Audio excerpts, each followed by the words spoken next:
इस सीरीज़ में हम दिशा पब्लिकेशन की बुक को डिस्कस कर रहे हैं। तो इसमें हमने ऑलरेडी 4 लेक्चर डिस्कस कर लिए हैं। अब ये 5वां लेक्चर है। आज 5वें लेक्चर में हम ज्योग्राफी का देखेंगे, सिंचाई परियोजनाएं, वन और वनस्पति, साथ में वन विभाग की रिपोर्ट, ये वन रिपोर्ट 2021-22। उसके बाद में वन्यजीव अभ्यारण्य, ये जिलेवार डिस्कस करेंगे हम। उसके बाद में नेक्स्ट जो क्लास आएगी हमारी, वो क्लास आएगी इकोनॉमिक्स की। तो इकोनॉमिक्स में इसी तरीके से हम डिस्कस करेंगे।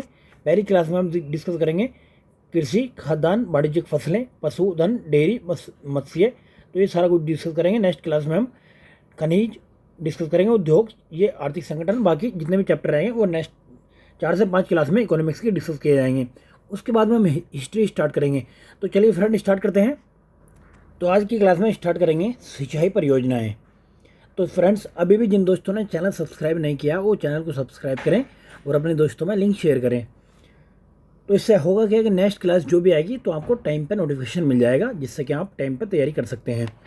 चलिए पहला क्वेश्चन है इसमें, राजस्थान की नवीनतम जल नीति किस वर्ष अपनाई गई थी? तो कब अपनाई गई थी? ये 2010 में आई थी। ये कब? 17 फरवरी 2010 को मंजूरी मिली थी इसको। नेक्स्ट है, राजस्थान के 13 नदी बेसिनों में कुल सतही जल की संभाव्यता कितनी है? तो कितनी है? 15.86 मिलियन एकड़ फुट। चलिए नेक्स्ट है, भारत के कुल सतही जल संसाधनों में राजस्थान का कितना प्रतिशत है? तो कितना प्रतिशत? 1.16% है मात्र राजस्थान का। चलिए नेक्स्ट है, राजस्थान में सर्वाधिक सिंचाई किससे की जाती है? तो किससे की जाती है? कुओं व नलकूपों द्वारा सबसे ज़्यादा सिंचाई राजस्थान में की जाती है। कितने परसेंट? 68.72% ये सिंचाई इसके द्वारा होती है। सबसे ज़्यादा अगर बात की जाए तो सबसे ज़्यादा कहाँ पे होती है इनमें? कुओं, ये नलकूपों के द्वारा तो होती है जयपुर में। वही बात की जाए नहरों में कितने परसेंट होती है? नहरों से होती है 30%। सबसे ज़्यादा नहरों से कहाँ होती है? वो होती है गंगानगर में। अगर वहीं तालाब की बात करें तो तालाब में 1% होती है। तो तालाब में सबसे ज़्यादा सिंचाई कहाँ होती है? ये होती है भीलवाड़ा में, सबसे ज़्यादा सिंचाई तालाबों द्वारा होती है। चलिए नेक्स्ट चलते हैं। नेक्स्ट क्वेश्चन है, राजस्थान में सिंचाई का प्रमुख स्रोत क्या है? तो अभी आपने देखा था कि नलकूप प्रमुख स्रोत है। नेक्स्ट है, कुएं एवं नलकूपों से सिंचाई करने की दृष्टि से प्रमुख जिला कौन सा है? अभी हमने देखा जयपुर प्रमुख जिला है कुएं व नलकूपों के सिंचाई करने के मामले में। अगर वहीं बात की जाए नहरों द्वारा सिंचित क्षेत्र का प्रतिशत कितना है? तो कितना है सिंचित क्षेत्र का? ये 30% के करीब है, यानी 29.75। चलिए नेक्स्ट है, इंदिरा गांधी नहर का निर्माण कार्य 1958 से प्रारंभ हुआ। इसका उद्गम है कहाँ से? सतलुज ब्यास नदी पर हरिके बांध से ये इसका उद्गम, ये स्रोत है। तो ये कब शुरू हुआ था? ये 31 मार्च 1958 को शुरू इस परियोजना का सबसे पहले राजस्थान नहर के नाम से जाना जाता था। बाद में 2 नवंबर 1984 को इसका नाम परिवर्तन करके इंदिरा गांधी नहर कर दिया गया है। यह हरिके बैराज यानी कि सतलज व ब्यास नदियों के संगम पर स्थित पंजाब के फिरोजपुर जिले से निकाली गई है। इस नहर को बाड़मेर की गडरा रोड तक विस्तारित किया गया है। चलिए नेक्स्ट देखते हैं, इंदिरा गांधी नहर किस नदी से निकाली गई है? तो अभी आपने देखा सतलज नदी से निकाली गई है। नेक्स्ट है, इंदिरा गांधी नहर परियोजना की आधारशिला कब रखी गई थी? तो ये रखी गई थी 31 मार्च 1958 को इसकी आधारशिला रखी गई थी। चलिए नेक्स्ट है, इंदिरा गांधी परियोजना के संदर्भ में कौन सा कथन सही नहीं है, ये आपको बताना है। तो कौन सा? देखिए, यह पोंग बांध से प्रारंभ होती है जो सतलज और ब्यास नदी के संगम पर है। तो पोंग बांध से नहीं, हरिके बैराज से स्टार्ट होती है, तो ये गलत है। बाकी इसके दूसरे स्टेटमेंट देख लेते हैं, हो सकता है कि नेक्स्ट क्वेश्चन में पूछे जा सकें। इंदिरा गांधी नहर परियोजना भारत की सबसे बड़ी नहर परियोजना है, तो ये बात ठीक है। 204 किलोमीटर लंबी फीडर नहर है ये भी बात ठीक है। इसमें 7 लिफ्ट नहर हैं जिसमें विभिन्न जिलों में पानी दिया जाता है, तो ये बात भी ठीक है। चलिए नेक्स्ट देखते हैं, पश्चिमी राजस्थान में सिंचाई हेतु किस नहर परियोजना का विकास किया गया है? तो कौन सी? इंदिरा गांधी नहर परियोजना का विकास किया गया है। नेक्स्ट है, इंदिरा गांधी नहर परियोजना राजस्थान के किस क्षेत्र को सिंचाई और पानी का, ये पीने का पानी प्रदान करती है? तो कौन से क्षेत्र को? पश्चिमी क्षेत्र को प्रदान करती है। कौन कौन से जिले इसमें? देखिए, पश्चिम के जिले आप देखेंगे इसमें, ये गंगानगर हो गया, उसके बाद में इसके जस्ट बगल में हनुमानगढ़ हो गया, चूरू हो गया, बीकानेर हो गया, जैसलमेर, जोधपुर, बाड़मेर, इन जिलों को लाभ पहुँचाती है। चलिए नेक्स्ट है, इंदिरा गांधी नहर परियोजना से किन जिलों को सिंचाई सुविधा प्राप्त हो रही है? तो अभी आपने देखा था बीकानेर हो गया, चूरू, गंगानगर, हनुमानगढ़, जैसलमेर, बाड़मेर, जोधपुर, जितने पश्चिम के जिले हैं उन्हें ये लाभ पहुंचा रही है। नेक्स्ट है, निम्न में से राजस्थान का कौन सा क्षेत्र इंदिरा गांधी नहर से लाभान्वित होता है? तो उत्तर पश्चिमी क्षेत्र है जो लाभान्वित होता है। चलिए आगे देखते हैं। देखिए, आपको ये हो सकता है ईजी क्वेश्चन लग रहे हों लग रहा हो कि हाँ इस टाइप के क्वेश्चन तो आरपीएससी नहीं पूछता, बट ये स्टेटमेंट इनके काम आ जाएंगे। जैसे हो सकता है ये वाला स्टेटमेंट दे दे, कोई 2 या 3 स्टेटमेंट का क्वेश्चन बता दे, तो आपको अगर ये पता है तो आप इजीली एलिमिनेट कर सकते हैं कि नहीं कर सकते उसको। तो इसलिए इन क्वेश्चन को देखना बहुत जरूरी है। नेक्स्ट कथन ये देखना, राजस्थान के पश्चिमी मरुस्थल जिलों में आजकल भरपूर खाद्यान्न फसलें उत्पन्न हो रही हैं। कारण क्या है कि इंदिरा गांधी नहर ने जैसलमेर और बाड़मेर जिलों में सिंचाई सुविधा प्रदान कर दी है। तो ये कारण सही है और उसका कथन भी सही है। नेक्स्ट है, इंदिरा गांधी नहर के पूर्ण होने पर राजस्थान के कितने क्षेत्र सिंचाई का लाभ प्राप्त कर सकेंगे? तो कितने क्षेत्र है ये? 19.65 लाख हेक्टेयर। चलिए नेक्स्ट है, इंदिरा गांधी नहर का अंतिम छोर कौन सा है? तो अंतिम छोर है इसका मोहनगढ़। कौन सा? मोहनगढ़। हरी के बांध से स्टार्ट होती है, मसीतावाली गांव हनुमानगढ़ तक 204 किलोमीटर लंबी राजस्थान की फीडर का निर्माण किया गया है। चलिए नेक्स्ट है, इंदिरा गांधी फीडर की लंबाई कितनी है? अभी हमने देखा 204 किलोमीटर है इसकी लंबाई। नेक्स्ट है, राजस्थान में इंदिरा गांधी नहर का प्रवेश बिंदु कौन सा जिला है? तो प्रवेश बिंदु कौन सा? हनुमानगढ़ प्रवेश बिंदु है इसका। इंदिरा गांधी नहर की लंबाई कितनी है? अभी आपने देखा इंदिरा गांधी की मुख्य, ये पूछ रहा है इंदिरा गांधी मुख्य नहर की लंबाई कितनी है? तो मुख्य नहर की लंबाई 445 किलोमीटर। अभी हमने देखा, देखिए इंदिरा गांधी मुख्य नहर की लंबाई कितनी? 445 किलोमीटर है। चलिए नेक्स्ट चलते हैं, राजस्थान के मरुस्थलीय भूभाग में जल आपूर्ति करने के लिए कौन सी नहर निर्माण की गई? तो इंदिरा गांधी नहर ये निर्मित की गई है। चलिए नेक्स्ट देखते हैं, इनमें से कौन सा सही नहीं है आपको बताना है। तो पहला है, कुआं एवं नलकूप राजस्थान में सिंचाई के प्रमुख साधन है। आपने देख लिया होगा, ये बात ठीक है। दूसरा है, गंग नहर का निर्माण कब? 1927 में कराया गया, तो ये बात भी ठीक है। तीसरा, इंदिरा गांधी नहर के जल का उपयोग केवल सिंचाई के लिए किया था, तो ये बात गलत है। केवल सिंचाई के लिए नहीं, जल विद्युत के लिए भी इसका इस्तेमाल किया जाता है। नेक्स्ट है, खंडीन जो है शुष्क राजस्थान में जल संरक्षण की परंपरागत विधि है, तो ये बात भी ठीक है। ठीक है, तो तीसरा इसमें गलत है। चलिए नेक्स्ट देखते हैं कि देखिए इसका साइंस कब किया था? 31 मार्च 1958 को किया था। किसकी? गृह मंत्री गोविंद बल्लभ पंत ने किया था। उद्घाटन कब किया था? 11 अक्टूबर 1961 को। ये उपराष्ट्रपति डॉक्टर एस राधाकृष्णन ने इसका उद्घाटन किया था। नेक्स्ट है, इंदिरा गांधी नहर परियोजना का विचार किसके दिमाग की उपज है? तो ये पूछ लेता किसके दिमाग की? तो कमर सेन के दिमाग की उपज है। इसको किस नाम से जाना जाता है? इसको मरुगंगा वे जीवन रेखा के नाम से जाना जाता है। इसका प्रारूप किसने तैयार किया था? कमर सेन ने तैयार किया था। नेक्स्ट है, राजस्थान की सबसे बृहद सिंचाई परियोजना कौन सी? तो इंदिरा गांधी नहर परियोजना है, तो आपको पता होना चाहिए। चलिए नेक्स्ट चलते हैं, किसे राजस्थान की मरुगंगा के नाम से जाना जाता है? तो आपने देखा होगा अभी इंदिरा गांधी नहर को मरुगंगा के नाम से जाना जाता है। नेक्स्ट क्वेश्चन है, इंदिरा गांधी नहर परियोजना का जनक किसे माना जाता है? तो कमर सेन को माना जाता है इसका जनक। चलिए नेक्स्ट देखते हैं, इंदिरा गांधी नहर की शाखाओं का उत्तर से दक्षिण का क्रम बताना आपको। कौन सा? उत्तर से दक्षिण की तरफ। तो देखिए मैंने बताया था आपको, अगर ऐसा सेम आपको दिखाई दे तो आंसर उसी में से रहने के बहुत ज़्यादा चांसेस रहते हैं। तो यहाँ पे देखिए ये पुगलगढ़ दे रखा, तो ये गलत हो गया आपका। ठीक है, उसके बाद में आपको देखना है कि दूसरे नंबर पर किसकी बात कर रहा है फिर। तो देखिए दूसरे नंबर पर आपका ये चारणवाला और पुगलगढ़ दूसरे पे है बिसालपुर, तो आपका ये भी गलत हो जाए क्योंकि यहाँ पर 2 कॉमन दे रखे हैं। तो ये एक मतलब एलिमिनेट करने की ट्रिक बता रहा हूँ मैं आपको। ये 100% ये नहीं होता कि 100% ऐसे ही होता है, बट 99% केसेस में देखा गया है कि इसका आंसर निकल जाता है। अब आपके पास में देखिए ये दूसरा गया और ये गया। अब आपके पास में 2 बचे, इस पर टिक करके आएंगे आप, तो आंसर आपका निकल जाएगा। ठीक है, 50% चांस का रहता है कि आपका आंसर सही हो, 50% चांस रहता है गलत हो। फिर भी आपको इसमें फ़ायदे के ज़्यादा चांसेस रहते हैं। तो देखिए इंदिरा गांधी नहर की शाखाओं का उत्तर से दक्षिण की क्रम देखना आपको। सूरतगढ़ सबसे उत्तर में, फिर अनूपगढ़, फिर पुगलगढ़, फिर दतौर, बिसलपुर, चारणवाला, शहीद बीरबल और सागरमल गोपा शाखा है। तो कौन सा आंसर हुआ आपका? ये आंसर हुआ तीसरा। चलिए नेक्स्ट चलते हैं, जिलों के निम्नलिखित समूह में से किस समूह में इंदिरा गांधी नहर का पानी केवल पीने के उद्देश्य से उपयोग में लाया जाता? तो कहाँ पे? झुंझुनू, सीकर, नागौर और बाड़मेर में केवल पीने के उद्देश्य से लाया जाता है काम में। चलिए नेक्स्ट देखते हैं, निम्न में से किस स्थान पर इंदिरा गांधी नहर से पेयजल नहीं पहुंचाया गया है? तो कहाँ पे? ये पाली में अभी नहीं पहुंचाया गया, बाकी आपने देखा जोधपुर, बाड़मेर, बीकानेर में पहुंच चुका है। नेक्स्ट है, इंदिरा गांधी नहर परियोजना में लिफ्ट नहरों की संख्या कितनी? तो लिफ्ट नहरों की संख्या 7 है। अब कौन कौन सी? ऊपर से उत्तर से दक्षिण तक या पूर्व से पश्चिम तक लगवा लेता है। तो देखें आप, तो कमरसेन लिफ्ट नहर कहाँ पे? इसको कहते हैं लुहणकरण सर लिफ्ट नहर, तो ये पहली एवं सबसे लंबी लिफ्ट नहर है, तो ये गंगानगर और बीकानेर में है। सबसे ऊपर यहाँ आपने देखा होगा ये गंगानगर है, गंगानगर और जस्ट नीचे उसके बीकानेर। तो यहाँ पे कौन सी है, इसके उत्तरी साइड में ही है कमरसेन, कमरसेन ध्यान रखना है। दूसरे की बात करें आप, चौधरी कुंभा लिफ्ट नहर, तो इसको नोहर सोबा लिफ्ट नहर के नाम से भी आना था। तो ये हनुमानगढ़, बीकानेर, चूरू व झुंझुनू, इसके जस्ट साइड में आपने देखा होगा हनुमानगढ़ है। तो यहाँ पे कौन सी है, हनुमानगढ़, उसके जस्ट नीचे फिर चूरू आ जाएगा, फिर नीचे बीकानेर। तो यहाँ पे कौन सी है, चौधरी कुंभा। तो पहले आपको पता होनी चाहिए कमरसेन, फिर उसके बाद चौधरी कुंभा।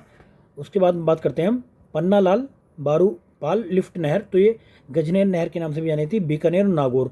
उसके नीचे आएंगे तो आप पन्नालाल है, पन्नालाल उसके नीचे है, ठीक है। फिर बात करते हैं गुरु जम्बेश्वर लिफ्ट, ये नहर तो ये फलोदी लिफ्ट नहर के नाम से भी जानते हैं, बीकानेर, जोधपुर, जैसलमेर। तो नीचे आओगे आप तो ये जम्बेश्वर नीचे है। और नेक्स्ट की बात करते हैं करणी सिंह लिफ्ट नहर, तो ये कोलायत नहर के नाम से भी जानी जाती है, बीकानेर और जोधपुर में है करणी, तो करणी इसके नीचे आएगी। नेक्स्ट है जय नारायण लिफ्ट नहर, इसको पोखरण के नाम से भी जानते हैं, जोधपुर और जैसलमेर में है। और उसके बाद में है वीर तेजाजी लिफ्ट नहर, इसको बंगड़सर लिफ्ट नहर के नाम से आता, सबसे छोटी है। तो ये कहाँ पे, बीकानेर में। तो आपको पता होनी चाहिए सबसे बड़ी कौन सी है, सबसे छोटी कौन सी है। तो सबसे छोटी तो ये हो गई और सबसे लंबी होगी आपकी कमरसेन।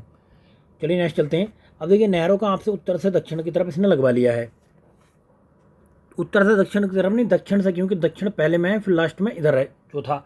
तो आपने देखा था कि सबसे ऊपर कौन सा, कुंभलगढ़ है।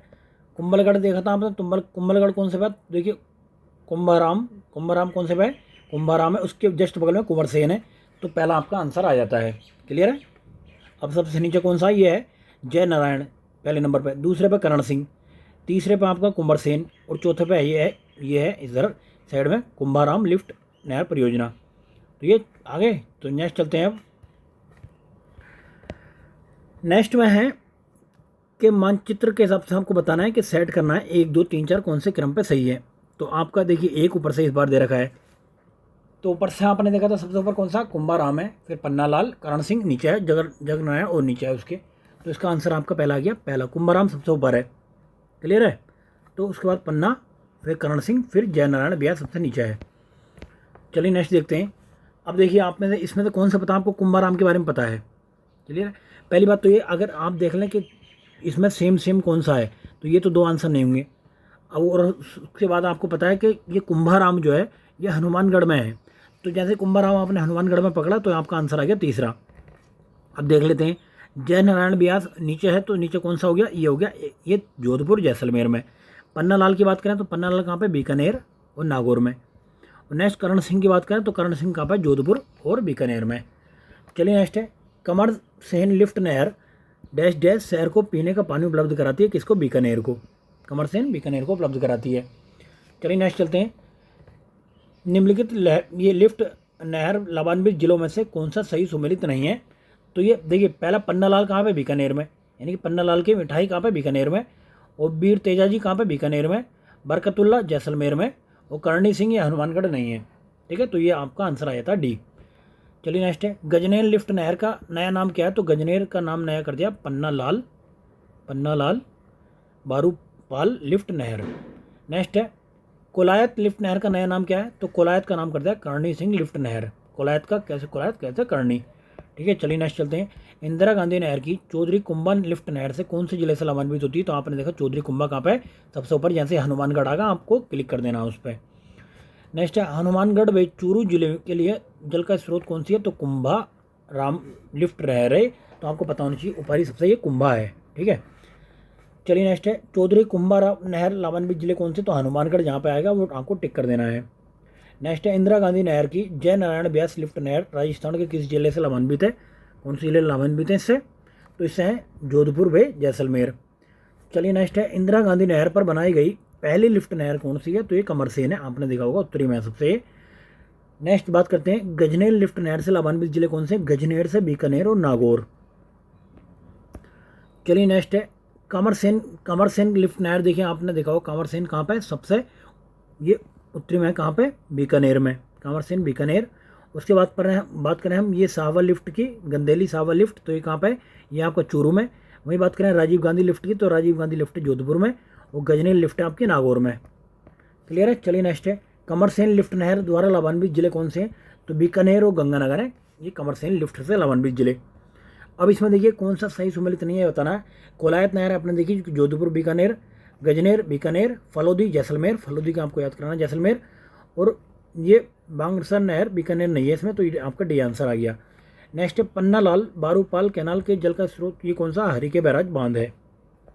चलिए नेक्स्ट है, इंदिरा गांधी नहर परियोजना के अनुसार कौन सा गलत है? तो आपको गलत बताना है। तो अब देखते हैं कि देखिए इसके अनुसार कौन सा गलत है। तो पहला है इसमें कि इस परियोजना को पहले राजस्थान नहर के नाम से जाना जाता था, तो 1982 में इसका नाम बदलकर इंदिरा गांधी लिफ्ट नहर कर दिया गया है। तो ये 1982 में नहीं 1984 में किया गया था, तो पहला स्टेटमेंट गलत है। तो पहला देखिए इसमें आया, तो ये तो गलत है ही, तो ये तो आंसर होगा नहीं। नेक्स्ट है, इंदिरा गांधी नहर परियोजना से नो लिफ्ट ये निकाली गई, नो नहीं है 7 है, तो दूसरा भी गलत है। तीसरा, नहर की कल्पना शार्दुल सिंह ने की थी, तो ये भी गलत है, कंवर सिंह ने की थी, ये तीसरा भी गलत है। चौथा, नहर हरियाणा से नहीं गुजरती, तो ये भी गलत है। तो चारों इसमें स्टेटमेंट जो है ये गलत है। चलिए नेक्स्ट चलते हैं, चंबल नदी घाटी परियोजना पर निम्न 2 बांध बनाए गए हैं, तो कौन कौन से? जवाहर सागर और राणा प्रताप सागर। कौन सी बात? चंबल घाटी पे। एक और है गांधी सागर, बट वो मध्य प्रदेश में है, राजस्थान में नहीं है। राजस्थान और मध्य प्रदेश की संयुक्त परियोजना है। तो देखिए गांधी सागर ये कहाँ पे है? बांध राजस्थान मध्य प्रदेश की सीमा के पास चौरासीगढ़ दुर्ग के समीप में रामपुरा भानपुरा पठारों के बीच में बनाया गया है। दूसरी बात करते हैं, कोटा सिंचाई बांध, कोटा बैराज बांध भी कहते हैं इसको, चंबल नदी पर एकमात्र बांध है जिससे सिंचाई होती है। क्लियर है। नेक्स्ट है, राणा प्रताप सागर बांध, ये विद्युत के लिए बनाया गया है। कहाँ पे? चित्तौड़गढ़ जिले के रावत बाटा नामक स्थान के निकट चुलिया झरने पर किया गया है इसका निर्माण। नेक्स्ट है, जवाहर सागर बांध की बात करते हैं, तो जवाहर सागर कहाँ पर है? ये विद्युत के लिए बनाया गया, तो कोटा में ये स्थित है। चलिए नेक्स्ट चलते हैं, चंबल घाटी विकास योजना एक संयुक्त बहुउद्देशीय परियोजना है। तो ये चंबल घाटी विकास योजना एक संयुक्त बहुउद्देशीय परियोजना है जिसके पानी और बिजली में बराबर की हिस्सेदारी किसकी? राजस्थान और मध्य प्रदेश की। चलिए नेक्स्ट है, मध्य प्रदेश व राजस्थान की संयुक्त बहुउद्देशीय परियोजना घाटी कौन सी है? तो ये चंबल है ये। नेक्स्ट है, राणा प्रताप सागर सिंचाई योजना किस नदी पर स्थित है? राणा प्रताप की अगर बात करें तो चंबल पर स्थित है। जवाहर सागर भी चंबल पर है और गांधी सागर भी चंबल पर ही है। चलिए नेक्स्ट, चंबल प्रोजेक्ट में किसमें सबसे ज़्यादा जल विद्युत उत्पादन किया जाता है? तो कहाँ पर? राणा प्रताप सागर में सबसे ज़्यादा किया जाता है। नेक्स्ट है, कौन सा जल विद्युत उत्पाद नहीं कर रहा है? तो कौन सा? कोटा बैराज नहीं कर रहा है। तो किसके लिए कोटा बैराज? कोटा बैराज का निर्माण किया गया है सिंचाई के उद्देश्य से। नेक्स्ट है, गांधी सागर बांध की ऊंचाई कितनी है? तो इसकी ऊंचाई 62 मीटर। चलिए नेक्स्ट है, माही बजाज सागर परियोजना संयुक्त उपक्रम है किसका? उत्तर प्रदेश में राजस्थान का। देखिए इसमें क्या है कि माही नदी पर बांसवाड़ा के निकट बोरखेड़ा गांव में माही बजाज सागर बांध यानी पक्का बांध तथा गुजरात में कडाड़ा बांध बनाया गया है। इस परियोजना में सर्वाधिक लाभ बांसवाड़ा जिले को प्राप्त होता है। नेक्स्ट है, माही परियोजना से लाभान्वित होने वाला जिला कौन सा? माही से अगर बात करें तो बांसवाड़ा है।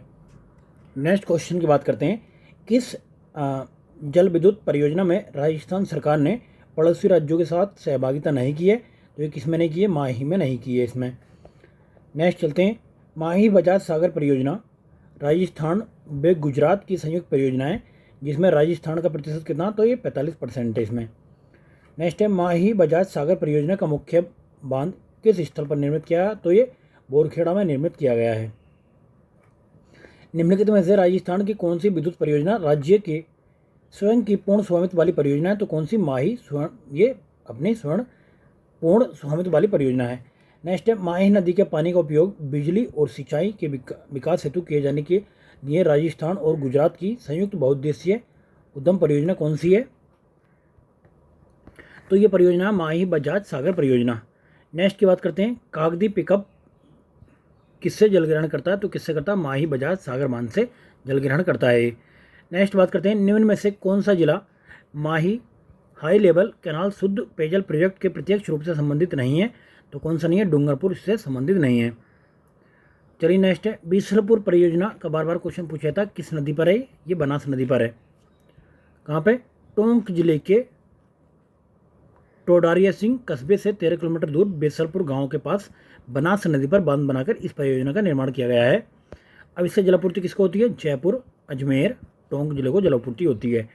चलिए नेक्स्ट है, कौन सा जिला बीसलपुर परियोजना से सीधे लाभ नहीं प्राप्त करता? तो आपने देखा टोंक प्राप्त करता है, अजमेर प्राप्त करता है, जयपुर सवाई माधोपुर डायरेक्ट लाभ प्राप्त नहीं करता है। बीसलपुर सिंचाई परियोजना किस जिले में स्थित है? तो बीसलपुर कहाँ पर? टोंक में स्थित है। नेक्स्ट की बात करते हैं, राजस्थान के रेखा मानचित्र में 1 2 3 4 सिंचाई परियोजनाएं दी गई हैं, तो आपको बताना है कौन सी परियोजना सही नहीं दर्शाई गई है। तो इसमें बीसलपुर को सही नहीं दर्शाया गया है, ठीक है, बीसलपुर को सही नहीं दर्शाया गया है। देखिए मैप में आपको बीसलपुर को कहाँ पे, ये नागौर में दर्शाया गया, जबकि बीसलपुर कहाँ पे? ये टोंक में है ये। चलिए नेक्स्ट है, बीसलपुर बांध में पानी की आवक बढ़ाने हेतु कौन सी परियोजना तैयार की गई है? तो ये तैयार की गई है ब्राह्मणी बनास परियोजना। चलिए नेक्स्ट है, बीसलपुर बांध में पानी की आवक बढ़ाने हेतु कौन सी परियोजना तैयार की गई है? तो ये ब्राह्मणी बनास परियोजना तैयार की गई है। राजस्थान के कौन से जिले नर्मदा नहर परियोजना के अंतर्गत शामिल किए गए हैं? तो कौन कौन से जिले हैं? वो जिले हैं आपके जालौर और बाड़मेर। तो बार बार क्वेश्चन पूछा जाता है, ये भी नोट कर लें इसको। नेक्स्ट बात करते हैं, राजस्थान को नर्मदा नदी का कितना हिस्सा प्राप्त होता है? तो ये हिस्सा प्राप्त होता है 0.50 MAF। नेक्स्ट है, कौन सी परियोजना जिसमें सिंचाई केवल फुहारा सिंचाई पद्धति से ही करने का प्रावधान किया गया है? तो ये कौन सी नर्मदा नहर परियोजना है, ये काफ़ी इंपॉर्टेंट है। चलिए नेक्स्ट देखते हैं, निम्न में कौन सी परियोजना मध्य प्रदेश, गुजरात, राजस्थान राज्यों के मध्य में एक संयुक्त उपक्रम है? तो नर्मदा नदी परियोजना है ये। चलिए नेक्स्ट चलते हैं, ड्रिप सिंचाई प्रणाली, माइक्रो सिंचाई प्रणाली में पाइपलाइनों द्वारा सीधे पौधों की जड़ों में पानी पहुंचाया जाता है। यह प्रणाली सर्वप्रथम किस देश में विकसित की गई थी? तो सबसे पहले इजराइल में विकसित की गई थी। नेक्स्ट है, राजस्थान में नर्मदा नहर की लंबाई कितनी है? तो नर्मदा नहर की लंबाई है आपकी ये 74 किलोमीटर। नेक्स्ट, भागड़ा बहुउद्देशीय परियोजना किसका संयुक्त उपक्रम है? तो भागड़ा देखिए राजस्थान, पंजाब और हरियाणा का संयुक्त उपक्रम है ये। चलिए नेक्स्ट चलते हैं कि भागड़ा नागल परियोजना में नागल बांध कौन सी नदी पर बनाया गया? तो नागल बांध ही बनाया गया सतलज नदी पर। नेक्स्ट है, भागड़ा नागल परियोजना में राजस्थान की कितनी हिस्सेदारी है? तो हिस्सेदारी यहाँ पर देख लेते हैं, इसके तहत 15% हिस्सेदारी राजस्थान की है। राजस्थान को इतना मेगावाट और ये इतने हेक्टेयर सिंचाई उपलब्ध की गई है। राज्य में सबसे ज़्यादा सिंचाई कहाँ पर? ये हनुमानगढ़ में होती है इससे। उसके बाद चूरू, गंगानगर, हनुमानगढ़, सीकर, झुंझुनू, बीकानेर जिले इससे विद्युत प्राप्त करते हैं। तो हमने देखा था 15.2% है ये। चलिए नेक्स्ट है, भागड़ा नागर परियोजना के बारे में कौन सा कथन सत्य है? तो देखना, देखिए यह है पंजाब, हरियाणा और राजस्थान की संयुक्त परियोजना है, तो पहला स्टेटमेंट ठीक है। दूसरा, इससे हनुमानगढ़ को सिंचाई सुविधा प्राप्त होती है, दूसरी बात भी ठीक है। राजस्थान का हिस्सा यहाँ पे गलत दे रखा है, तो 15.2% राजस्थान का हिस्सा। अगर आपको छोटा भी परसेंट याद नहीं है तो पूरा क्वेश्चन गलत हो सकता है। तो बाकी चौथा, 2.3 लाख हेक्टेयर कृषिगत भूमि को सिंचित करती है, तो पहला, दूसरा, तीसरा इसका आंसर ठीक है। चलिए नेक्स्ट चलते हैं, राजस्थान के किस जिले में भागड़ा नागला बांध से सबसे अधिक सिंचाई होती है? तो कौन से में? हनुमानगढ़ में ये होती है। चलिए नेक्स्ट चलते हैं, निम्न जोड़ों में से कौन सा एक सही मेल नहीं खा रहा है? तो देखिए भीम सागर परियोजना कहाँ पर? झालावाड़ में है। परवन लिफ्ट ये है 12 में। सावन भादो कोटा में।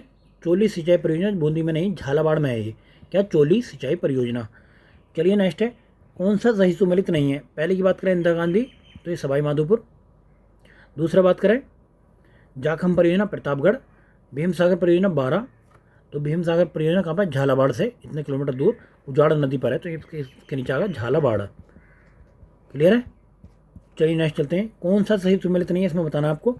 तो काली सिंह परियोजना उदयपुर, यही गलत है। काली सिंह परियोजना कहाँ पर है? ये झालावाड़ में है। काली सिंह झालावाड़ में है, जाखम प्रतापगढ़ में, जवाई पाली में और कोठारी भीलवाड़ा में। चलिए नेक्स्ट चलते हैं, सोम कमला अम्बा सिंचाई परियोजना निम्न में से किस जिले में है? तो यह डूंगरपुर में। कितनी बार देखिए क्वेश्चन पूछा गया है, हो सकता है फिर पूछ लिया है। सोम कमला अम्बा सिंचाई परियोजना डूंगरपुर जिले की ये आसपुर तहसील में, उदयपुर जिले की सलमा तहसील के गाँव को सिंचाई उपलब्ध कराने के लिए डूंगरपुर के कमला अम्बा गाँव के पास में सोम नदी पर बांध बनाकर निर्माण किया गया है इसका। चलिए नेक्स्ट बात करते हैं, राजस्थान के डूंगरपुर जिले की सिंचाई परियोजना कौन सी? तो सोम कमला के नाम से है ये। नेक्स्ट है, अनास बांध परियोजना का निर्माण किस पर किया गया है? तो ये बांसवाड़ा में किया गया है। कौन सी नदी पर? अनास नदी पर, बांसवाड़ा में।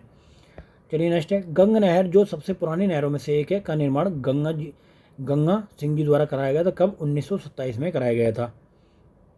नेक्स्ट है, विश्व की सबसे पुरानी विकसित नहर व्यवस्था कौन सी है? तो गंगा नहर है, 1927 में निर्माण कराया गया था इसका।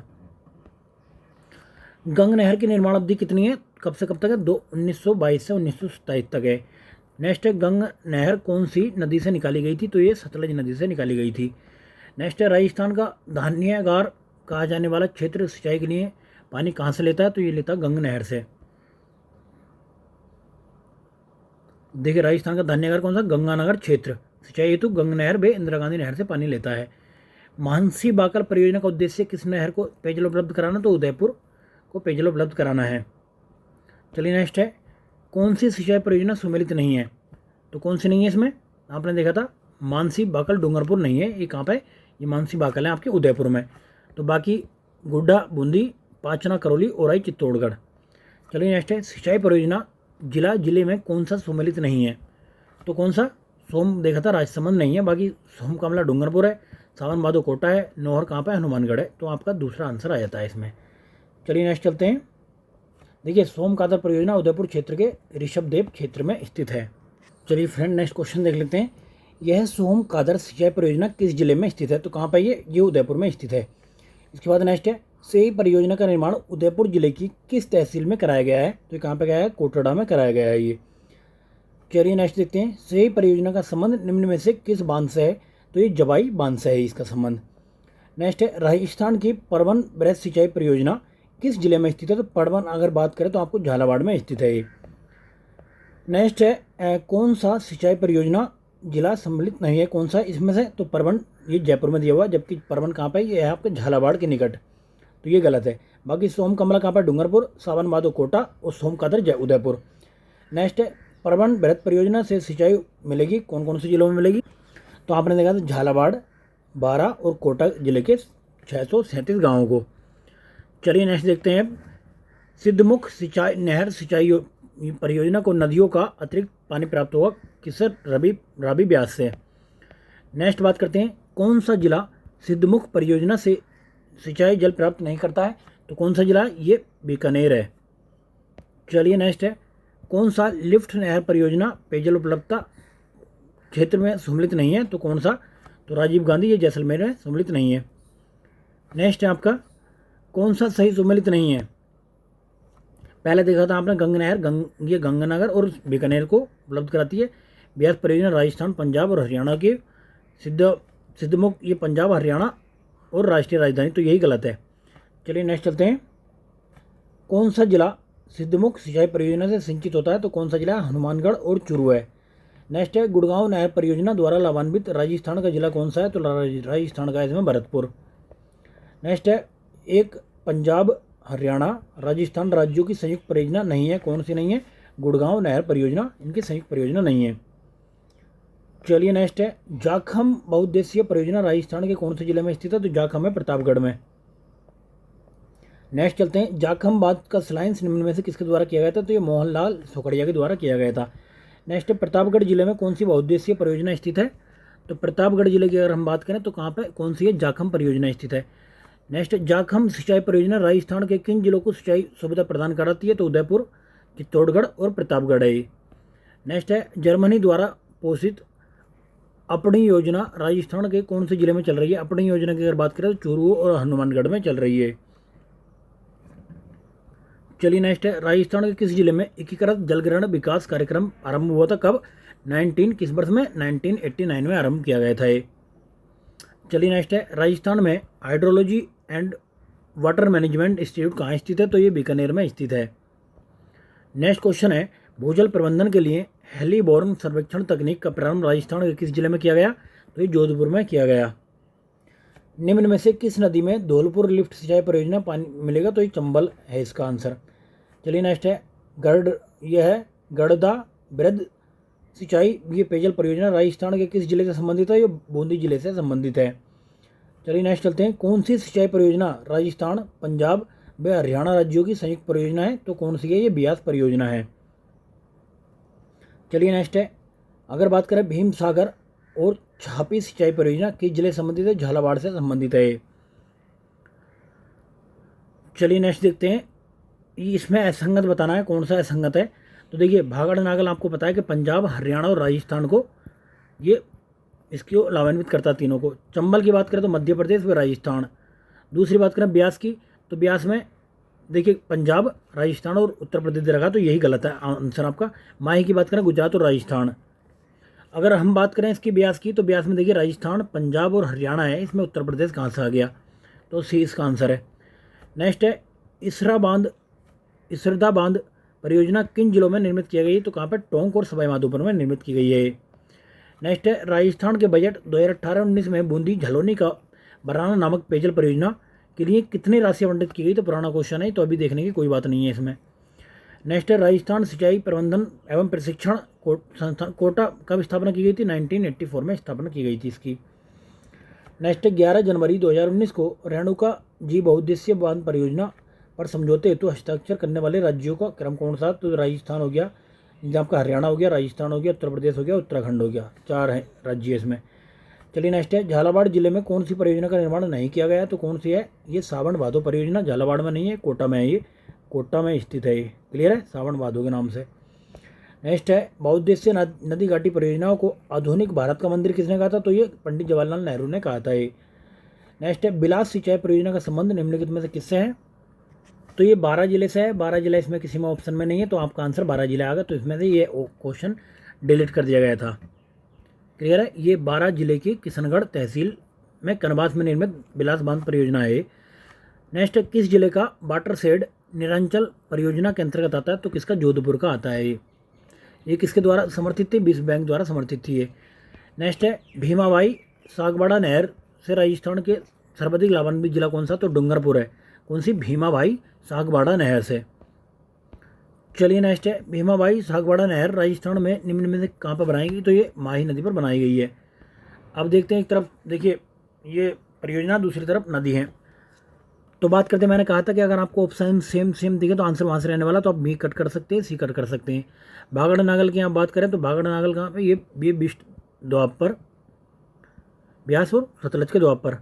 वहीं बात करें हम डी का चंबल की अगर बात करें तो चंबल कहाँ, ये दी गोद के इस पर है। और सी की बात करें हम ब्यास की, तो ब्यास और सतलज पर है। इंदिरा गांधी कहाँ पर, जयनारायण ब्यास, तो आपका आंसर आ गया डी। चलिए नेक्स्ट चलते हैं, बेथली लघु सिंचाई परियोजना अवस्थित है कहाँ पर, तो ये 12 जिले में अवस्थित है। बेथली हो गया, खेरिया, अहमदी, 12 जिले की लघु सिंचाई परियोजनाएं हैं। नेक्स्ट है पूर्व राजस्थान नहर परियोजना के संबंध में कौन सा कथन सही है, तो इसमें पहला स्टेटमेंट है, यह परियोजना पूर्वी राजस्थान के 13 जिलों के पेयजल समस्या के समाधान हेतु बनाई गई है, पहला स्टेटमेंट ठीक है। दूसरी 26 विभिन्न बड़ी एवं मध्यम परियोजनाओं के माध्यम से 2.8 लाख हेक्टेयर भूमि की सिंचाई हेतु जल उपलब्ध कराना इसका प्रस्ताव है। तीसरा नवनेरा बैराज इस परियोजना का अभिन्न हिस्सा है, तो तीसरा, तीनों बातें ठीक हैं। चौथा है इसमें कि प्रधानमंत्री मोदी ने हाल ही में इस परियोजना को राष्ट्रीय परियोजना घोषित किया है, तो यही बात गलत है, जबकि 3 बात ठीक है, तो आपका आंसर आ गया तीसरा, क्लियर है। चलिए नेक्स्ट चलते हैं। नेक्स्ट क्वेश्चन है राजस्थान में पुष्टिकर का संबंध निम्नलिखित में से किससे है, तो पुष्टिकर का संबंध है जल से।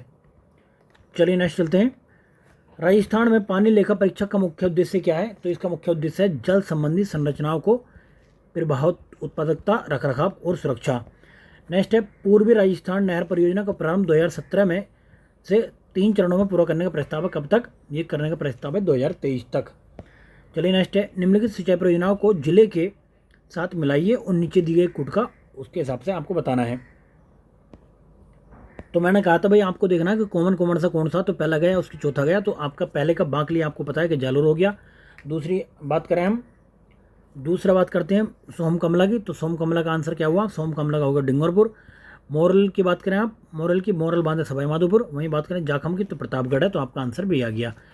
चलिए नेक्स्ट है चंबल, देखिए सिंचाई परियोजना संबंधित ये राज्य कौन से हैं, तो पहले चंबल का आपको पता है राजस्थान और मध्य प्रदेश है। दूसरी माही बजाज की बात करें तो माही बजाज का गुजरात और राजस्थान है।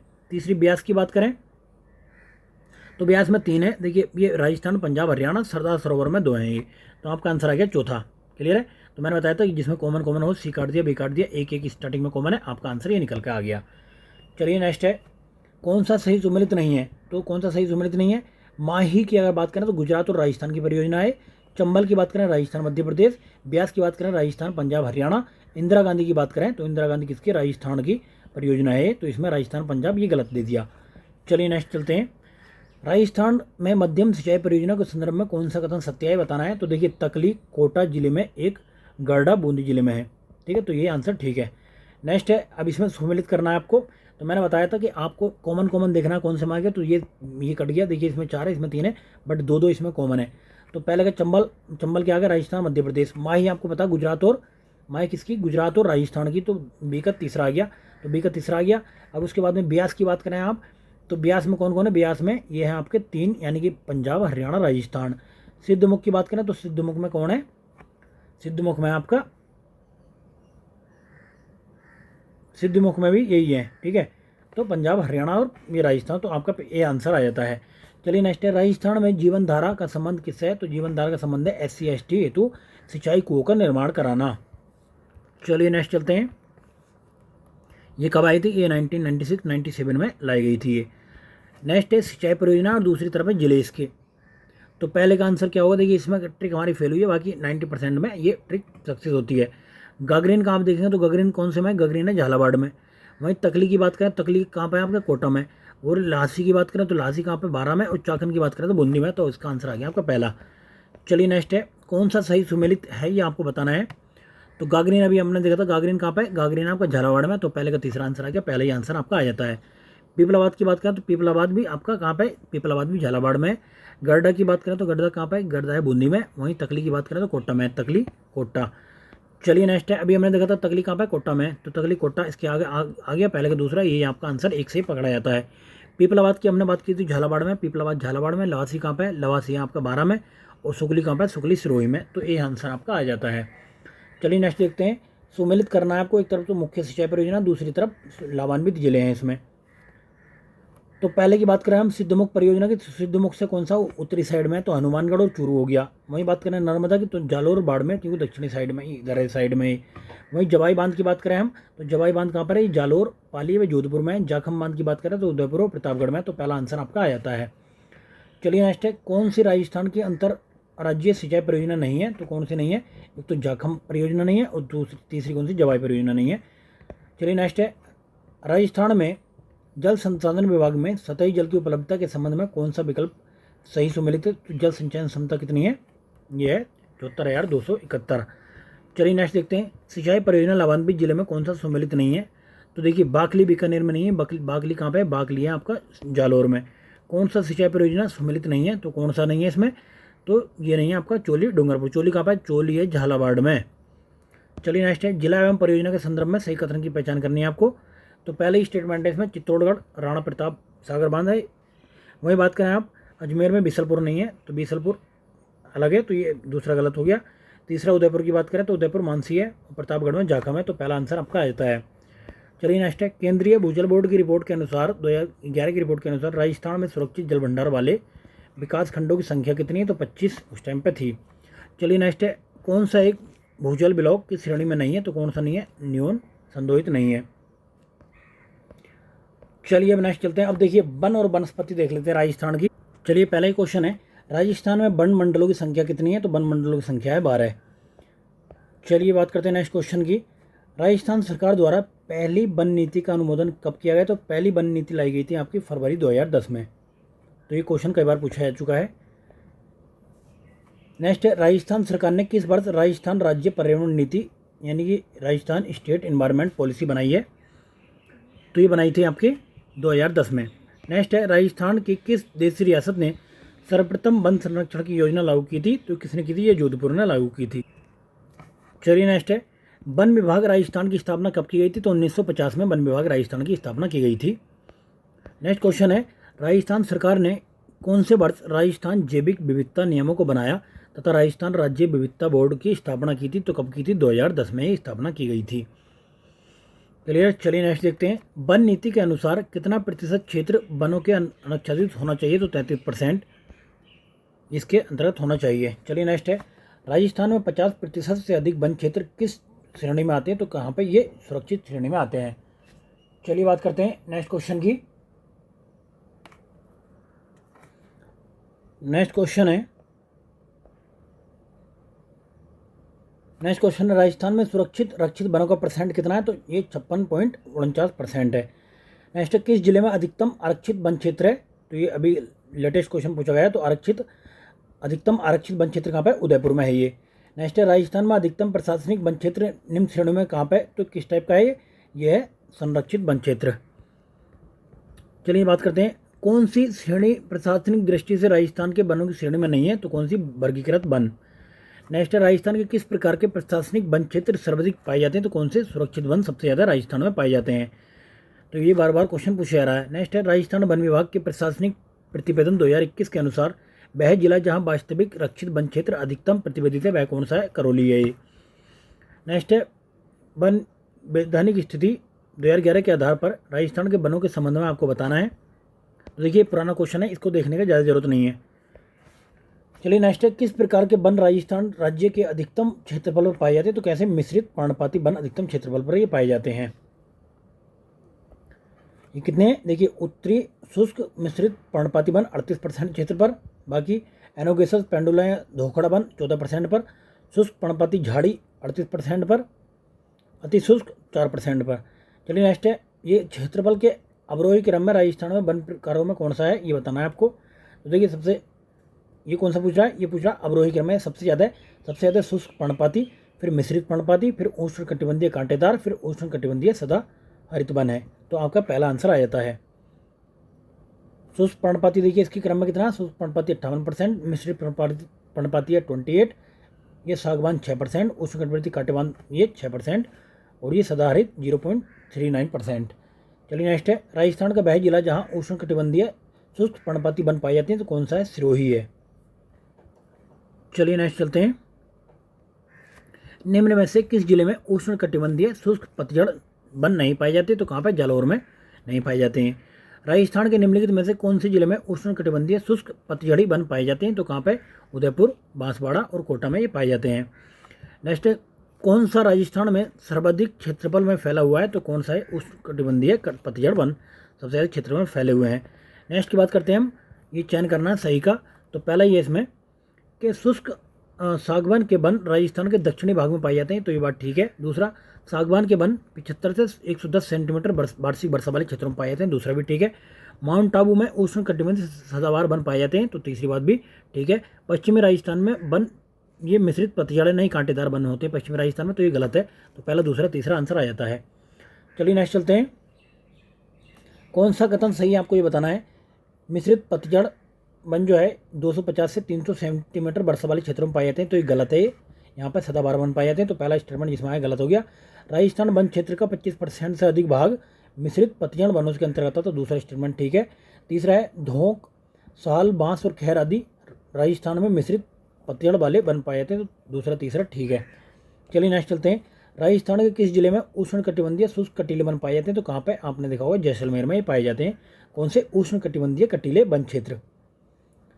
चलिए बात करते हैं। खेजड़ी वनस्पति वृक्ष वनों में पाई जाती है, कौन से में? उष्ण कटिबंधीय कटीलों वनों में ये खेजड़ी पाई जाती है। नेक्स्ट है राजस्थान के किस क्षेत्र में कटीले वन मिलते हैं? तो कहाँ पे मिलते हैं? तो ये चूरू जिले की साइड में मिलते हैं। चलिए नेक्स्ट क्वेश्चन देखते हैं।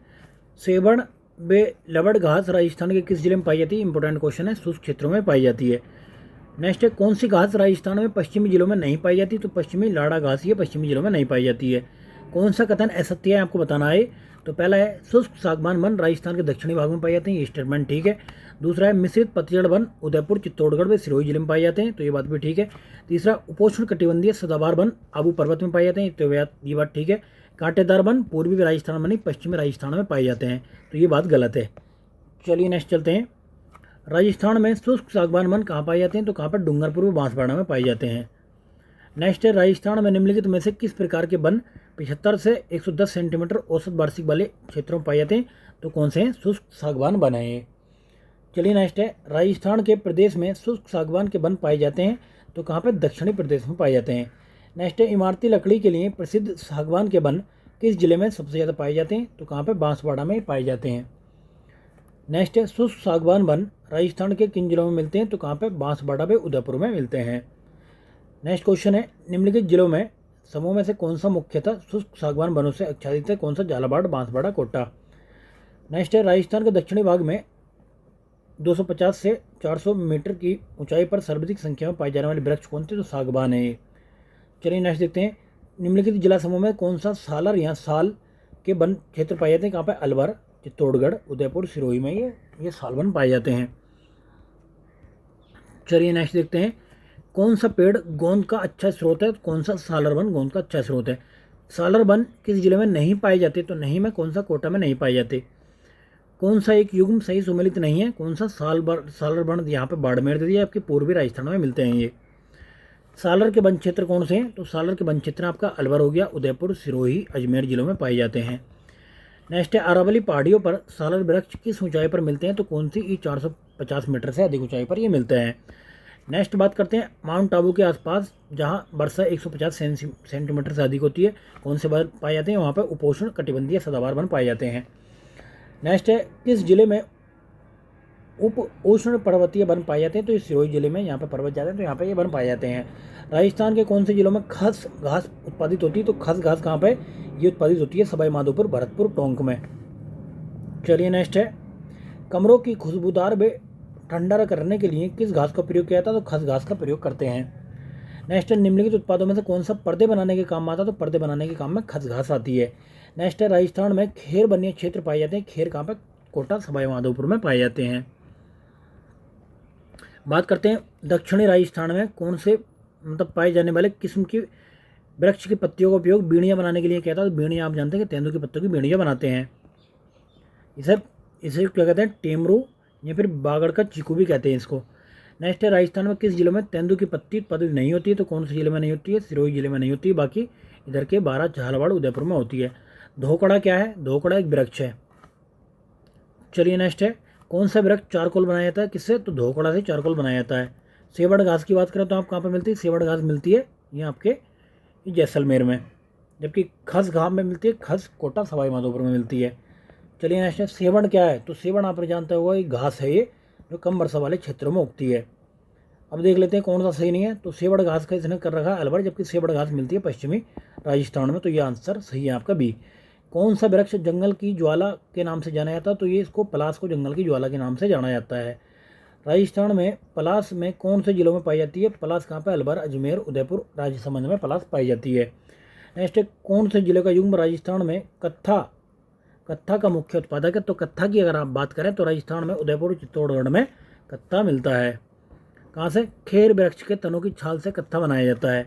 नेक्स्ट है, कत्था किस वृक्ष से निकाला जाता है, तो कौन से खेर वृक्ष से निकाला जाता है। निम्न जिलों में कौन सा कत्थे का मुख्य उत्पादक नहीं है, तो कत्थे की बात करें तो बीकानेर कत्थे का मुख्य उत्पादक नहीं है। राजस्थान में निम्नलिखित में से कौन से मुख्य वन उपज नहीं मानी जाती है, कौन सी, तेंदुपत्ता मुख्य उपज नहीं मानी जाती है। राजस्थान में घास के मैदान में चरागाहों को कहा जाता है क्या, ये बीड़ कहा जाता है, बीड़ या फिर कहें कि ओरण। मुख्य रूप से अजमेर, भीलवाड़ा वे सकाबटी में पाए जाने वाले घास के मैदान को ये चरागाह कहते हैं। नेक्स्ट है, आदिवासियों के हरे सोने के नाम से जानी जाती है क्या, बांस को आदिवासियों को हरा सोना कहते हैं। कहाँ पे उगता है, ये उगता है बांसवाड़ा, चित्तौड़गढ़, उदयपुर, कोटा, सिरोही में। चलिए नेक्स्ट देखते हैं, बांस मुख्यतः कहाँ उगता है, तो आपने देखा उदयपुर में उगता है, क्योंकि जनजातीय क्षेत्र इधर सबसे ज़्यादा है। निम्न प्रकार की वनस्पतियों में कौन सी राजस्थान में प्राय नहीं होती है, तो यहाँ पे कौन सी, उष्णकटिबंधीय एवं तर पतझड़ी। नेक्स्ट है, राजस्थान में निम्न में से किस प्रकार की वनस्पति नहीं पाई जाती है, तो कौन सी, उष्णकटिबंधीय सदाबहार ज़्यादा नहीं पाई जाती है। अमृता देवी ये मृग वन स्थित है कहाँ पे, ये खेजड़ेली में स्थित है। नेक्स्ट है, 1930 में राजस्थान के जोधपुर जिले में खेजड़ेली आंदोलन किसके लिए हुआ है, तो किसके लिए, वन संरक्षण के लिए आंदोलन हुआ है ये। चलिए नेक्स्ट है, अमृता देवी की स्मृति में से खिचड़ेली शहीद मेला ये लगता है कहाँ पे, भद्रपद शुक्ल दशमी में। नेक्स्ट है, वृक्षों के संरक्षण से संबंधित मेला कौन सा है, तो यह है खिचड़ी का मेला। चलिए नेक्स्ट है, राजस्थान के कौन से समुदाय के लिए वन एवं वन्य प्राणी संरक्षण उनके धार्मिक अनुष्ठान का भाग बन गया है, तो कौन सा, बिश्नोई के लिए। राजस्थान में प्रतिवर्ष 12 सितंबर को किस स्थान पर वृक्ष महोत्सव मनाया जाता है, तो कहाँ पर मनाया जाता है, खेजड़ी, जोधपुर में मनाया जाता है। नेक्स्ट क्वेश्चन है, अमृता देवी उनकी 3 पुत्रियों व अन्य सैकड़ों लोगों ने पेड़ को बचाने के लिए अपना जीवन खोया। 1970 में 1730 में किस रियासत के राजा ने पेड़ों को काटने का आदेश दिया था, तो कौन थे ये महान, तो ये जोधपुर के राजा थे। नेक्स्ट है, अमृता देवी पुरस्कार किस क्षेत्र से दिया था, तो देखिए वन्यजीव संरक्षण या वन संरक्षण से दिया था, तो इसमें ये दोनों इसका आंसर आ जाएगा। चलिए नेक्स्ट चलते हैं, संगठन जिसे वन विकास एवं वन्यजीव सुरक्षा की श्रेणी में 2015 में अमृता देवी बिश्नोई पुरस्कार प्रदान किया गया था, तो ये था जलधारा विकास संस्थान भीलवाड़ा। चलिए नेक्स्ट है, अरावली वनारोपण परियोजना कब आरंभ की गई थी? ये लाई थी 1992-93 में। चलिए नेक्स्ट है, अरावली वनीकरण परियोजना के निम्नलिखित में से कौन सा जिला नहीं आता? तो देखिए कौन से जिले हैं, पाली, सीकर, अजमेर, नागौर में थी, अजमेर में नहीं थी। कौन सी वनस्पति प्रतिरोधक क्षमता बढ़ाने में उपयोगी है? तो कौन सी? अश्वगंधा है ये। चलिए नेक्स्ट चलते हैं, राष्ट्रीय वानिकी एवं जैव विविधता परियोजना किसके द्वारा प्रतियोगित है? जापानी इंटरनेशनल कॉरपोरेशन के द्वारा प्रतियोगित है। चलिए नेक्स्ट चलते हैं हम, नेक्स्ट क्वेश्चन है आपका, निम्नलिखित में से कौन सा राजस्थान वानिकी एवं जैव विविधता परियोजना का उद्देश्य नहीं है? तो कौन सा उद्देश्य नहीं है? देखिए वृक्षारोपण है, जैव विविधता संरक्षण है, जल संरक्षण है, बाढ़ नियंत्रण नहीं है। चलिए नेक्स्ट चलते हैं, कौन सी परियोजना जापान इंटरनेशनल कॉरपोरेशन एजेंसी के सहयोग से चलाई जा रही है? तो कौन सी परियोजना है? राजस्थान वानिकी एवं जैव विविधता परियोजना। चलिए नेक्स्ट चलते हैं, जायका राजस्थान में किस क्षेत्र में कार्य करती है? तो जायका आपने देखा हो जल क्षेत्र आजीविका सुधार में कार्य करती है। नेक्स्ट है, हरित राजस्थान योजना का आरंभ कब किया गया था? तो ये किया गया था 2009 और 10 में। नेक्स्ट क्वेश्चन है, राज्य में हरित राजस्थान योजना क्रियान्वित की जा रही है, इसका उद्देश्य क्या था? इसका उद्देश्य था वन क्षेत्र को बढ़ाना। चलिए नेक्स्ट चलते हैं, रखत, कांकड़, डांग और रूद ये सभी क्या हैं? तो ये वनों के संरक्षण से संबंधित है। चलिए नेक्स्ट चलते हैं, नेक्स्ट है, राजस्थान में राजीव गांधी पर्यावरण संरक्षण पुरस्कार प्रदान किया था, किसके लिए? ये दिया था विश्व पर्यावरण दिवस 5 जून को। तो ये कब से? 2012 से दिया जा रहा है। इसमें देखिए संस्था को 5 लाख मिलते हैं, व्यक्ति को 2 लाख रुपए मिलते हैं। नेक्स्ट, विश्व पर्यावरण दिवस कब मनाया था? तो आप जानते हैं सब 5 जून को मनाया था। पृथ्वी दिवस की बात करें तो 22 अप्रैल, जल दिवस 22 मार्च, मौसम विज्ञान दिवस 23 मार्च, ओजोन दिवस ये 16 सितंबर। ओजोन दिवस कब मनाया जाता है? 16 सितंबर को मनाया जाता है। बीड़ निम्न जिलों में पाई जाती है, तो कहाँ पे? ये सीकर, जोधपुर और बीकानेर में, ये बीकानेर में पाई जाती है। चलिए नेक्स्ट चलते हैं, नेक्स्ट है, संगठन जिसे वन विकास एवं वन्यजीव सुरक्षा की श्रेणी में 2005 अमृता पुरस्कार मिला था, ये मिला था भीलवाड़ा को। नेक्स्ट ये तो हो गया है। चलिए नेक्स्ट क्वेश्चन है, कौन सी परियोजना जापान इंटरनेशनल कॉरपोरेशन के सहयोग से चलाई जा रही है? तो कौन सी परियोजना? राजस्थान ये वानिकी एवं जैव विविधता परियोजना। चलिए नेक्स्ट है, जायका राजस्थान के किस क्षेत्र में कार्य करती है? तो जायका करती है जल क्षेत्र आजीविका सुधार में। नेक्स्ट है, हरित राजस्थान योजना प्रारंभ की गई थी कब? 2009-10 में। तो आई थिंक ये तो हम देख चुके हैं। चलिए नेक्स्ट देखते हैं। चलिए नेक्स्ट है कि राजस्थान में बीड़ स्थानीय नाम क्या है बीड़ का? तो चारागाह कहते हैं बीड़। नेक्स्ट है, राजस्थान निम्न में से कौन सा वृक्ष गोंद का स्रोत नहीं? तो गोंद का बांस स्रोत नहीं है। नेक्स्ट है, राजस्थान का प्रथम पारिस्थितिकी तंत्र ये मित्र संभाग कौन सा है? तो ये है आपका माउंट आबू। नेक्स्ट की बात करते हैं, कौन सी नीति पारिस्थितिक संरक्षण के पर्यटन को बढ़ावा देती है? तो कौन सी? इको टूरिज्म नीति है ये। इको टूरिज्म पॉलिसी कब अनुमोदित थी? तो 2010 में आई थी ये। चलिए नेक्स्ट देखते हैं हम। नेक्स्ट है, वनोत्पाद और पेड़ संबंधित है, ये आपको बताना है। तो हमने कहा था कि दो देखिए, दो इसमें भी, दो एक इसमें भी है, तो फिर भी देख लेते हैं। चलो, इमारती लकड़ी कौन सी? सागवान की है। वहीं बात करें हम कोयला, तो कोयला धोकड़ा, और वहीं बात करें कत्था, खैर, और बीड़ी, तेंदू। तो आपका आंसर आ गया बी। चलिए नेक्स्ट चलते हैं, कौन सा सही मिलता है ये आपको बताना है। तो सोलर वन कहाँ पे? ये मिलते हैं आपके अलवर में। वहीं डाक वन कहाँ पे मिलते हैं? डाक वन मिलते हैं चित्तौड़गढ़ में। सदाबहार वन कहाँ मिलते हैं? सदाबहार मिलते हैं आपके सिरोही में। शुष्क सागवान मिलते हैं बांसवाड़ा में। तो पहला आंसर आपका आ जाता है। चलिए नेक्स्ट है, कौन सा वनोत्पाद राजस्थान ग्रामीण क्षेत्र में शराब बनाने में काम लिया जाता है? तो कौन सा? महुआ का। चलिए नेक्स्ट है, राजस्थान में ऑक्सीजोन पार्क कहाँ पर विकसित किया जा रहा है? तो ये किया जा रहा है विकसित कोटा में। चलिए नेक्स्ट है, कांग्रेस घास क्या है? तो ये खरपतवार है। इस घास से जयपुर जिला सर्वाधिक प्रभावित है। कौन सा? जयपुर जिला सबसे ज़्यादा प्रभावित है इस घास से। चलिए नेक्स्ट है, JFM का पूरा नाम क्या है? तो ये है जॉइंट फॉरेस्ट मैनेजमेंट, यानी कि संयुक्त वन प्रबंधन। तो ये लाया कब था? ये 1988 की नीति पर आधारित है। चलिए नेक्स्ट है, राजस्थान में संयुक्त वन प्रबंधन कब प्रारंभ किया गया था? तो ये प्रारंभ किया गया था आपका 1991 में।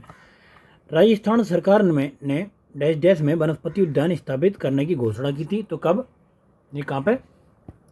ये आपका जयपुर में, दूसरा आपका जोधपुर में, और तीसरा कोटा में। तो पहला, दूसरा, तीसरा तीनों ठीक है। कौन सा राजस्थान का सर्वाधिक आर्द्र क्षेत्र और सर्वाधिक वनीय क्षेत्र है? तो कौन सा है? इसमें बागड़ है। नेक्स्ट है, भारत सरकार के किस अधिनियम द्वारा वनों के बारे में राज्यों को स्वायत्तता समाप्त हो गई है? तो कौन से? वन संरक्षण अधिनियम 1980। कौन सा कथन है सत्य आपको बताना है। देखिए, जवाहर सागर अभ्यारण्य कोटा, बूंदी, चित्तौड़गढ़ में है, ये बात ठीक है। केसरबाग अभ्यारण्य कहाँ पे? धौलपुर में, ये बात भी ठीक है। तीसरा आर्द्र उष्णकटिबंधीय सदाबहार वन, मानसूनी वन भी कहते हैं, तीसरी बात ठीक है। राजस्थान का कल्प वृक्ष रोहिड़ा नहीं खेजड़ी है, तो ये चौथा स्टेटमेंट गलत है। नेक्स्ट है 2019 की रिपोर्ट के अनुसार, तो 2019 की रिपोर्ट नहीं देखनी है। नेक्स्ट है भाई, राजस्थान में वनों की कमी का मुख्य कारण क्या है, तो वनों की कमी का मुख्य कारण जलवायु परिवर्तन है। नेक्स्ट क्वेश्चन है, राजस्थान में निम्नलिखित में से कौन से 2 जिले सर्वाधिक वन क्षेत्र रखते हैं, तो कौन से 2 जिले हैं, एक तो सिरोही और 12 जिले हैं ये। नेक्स्ट हम देखेंगे आगे रिपोर्ट के बारे में। 2017-18 में राजस्थान के वानिकी के अंतर्गत क्षेत्रफल राज्य के कुल क्षेत्रफल का कितना है, तो 2000 पुराना डाटा नहीं देखना है अभी। राजस्थान का सर्वाधिक वन क्षेत्र वाला जिला कौन सा है, तो ये इसमें देख लेते हैं, तो कौन सा है ये, इसमें उदयपुर था, बट हम 2021 की रिपोर्ट देखें तो हम देखेंगे कौन सा है उसमें।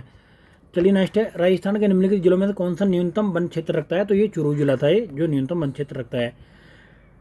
ये फॉरेस्ट सर्वे ऑफ इंडिया द्वारा जारी ये स्टेट ऑफ फॉरेस्ट रिपोर्ट के अनुसार राजस्थान का कुल वन क्षेत्र कितना है, ये कब का 19 की रिपोर्ट है, 19 की रिपोर्ट में नहीं देखना, फिर भी ओवरऑल देख लेते हैं, मोटा मोटा आइडिया लग जाएगा, 9-10 के बीच में है। नेक्स्ट है 19 के अनुसार निम्न में से किस जिले में बहुत घने जंगल क्षेत्रफल है, कहाँ पे, जोधपुर में। नेक्स्ट है 21 की रिपोर्ट, यहाँ देखना, स्टेट फॉरेस्ट 2021 की रिपोर्ट के अनुसार राजस्थान में सर्वाधिक वन क्षेत्र वाले 3 जिले कौन से, वेरी वेरी मोस्ट इंपॉर्टेंट है, कौन से, पहला है उदयपुर, फिर अलवर, फिर प्रतापगढ़, ये 3 जिले आपको पता होने चाहिए, UAP, ठीक है। चलिए आगे चलते हैं। राजस्थान में जिलों का समूह जिसमें राज्य के कुल वन क्षेत्र का लगभग आधा आवरण पाया जाता है, तो कौन से हैं इसमें, चित्तौड़गढ़, प्रतापगढ़, उदयपुर, 12, सिरोही, ठीक है, चौथा आंसर है इसका। चलिए नेक्स्ट है, भारतीय वन सर्वेक्षण रिपोर्ट 17 के अनुसार, 17 का देखना ही नहीं, उसके अनुसार ही के चलना है अब, तो ये भी 17 का है, 17 का अनुसार नहीं देखना हमें, ठीक है। राजस्थान वन क्षेत्र कितना हो सकता है, पुरानी रिपोर्ट है तो फिर भी देख लेते हैं कि 32,864 है ये, लेकिन हमें देखना नई रिपोर्ट। देखिए ये रिपोर्ट है 2021 की, तो इसमें पहले ही स्टेटमेंट देखिए, राजस्थान में कुल अगर आलेखित वन क्षेत्र की पूछे तो आपको ये है 32,864 वर्ग किलोमीटर। अगर बात करें राजस्थान के राज्य के कुल भौगोलिक क्षेत्रफल के सापेक्ष ये अभिलेखित वन क्षेत्र कितना, तो 9.60% है। वहीं बात करें भौगोलिक क्षेत्रफल का वन क्षेत्र कितना, तो वन क्षेत्र है 7.42। वहीं बात करें प्रति व्यक्ति औसत वनावरण वृक्षावरण कितना, तो 0.037 हेक्टेयर है। अगर बात करें कुल वनावरण वृक्षावरण, ये मोस्ट इंपोर्टेंट है, यह है आपका 25,388 वर्ग किलोमीटर।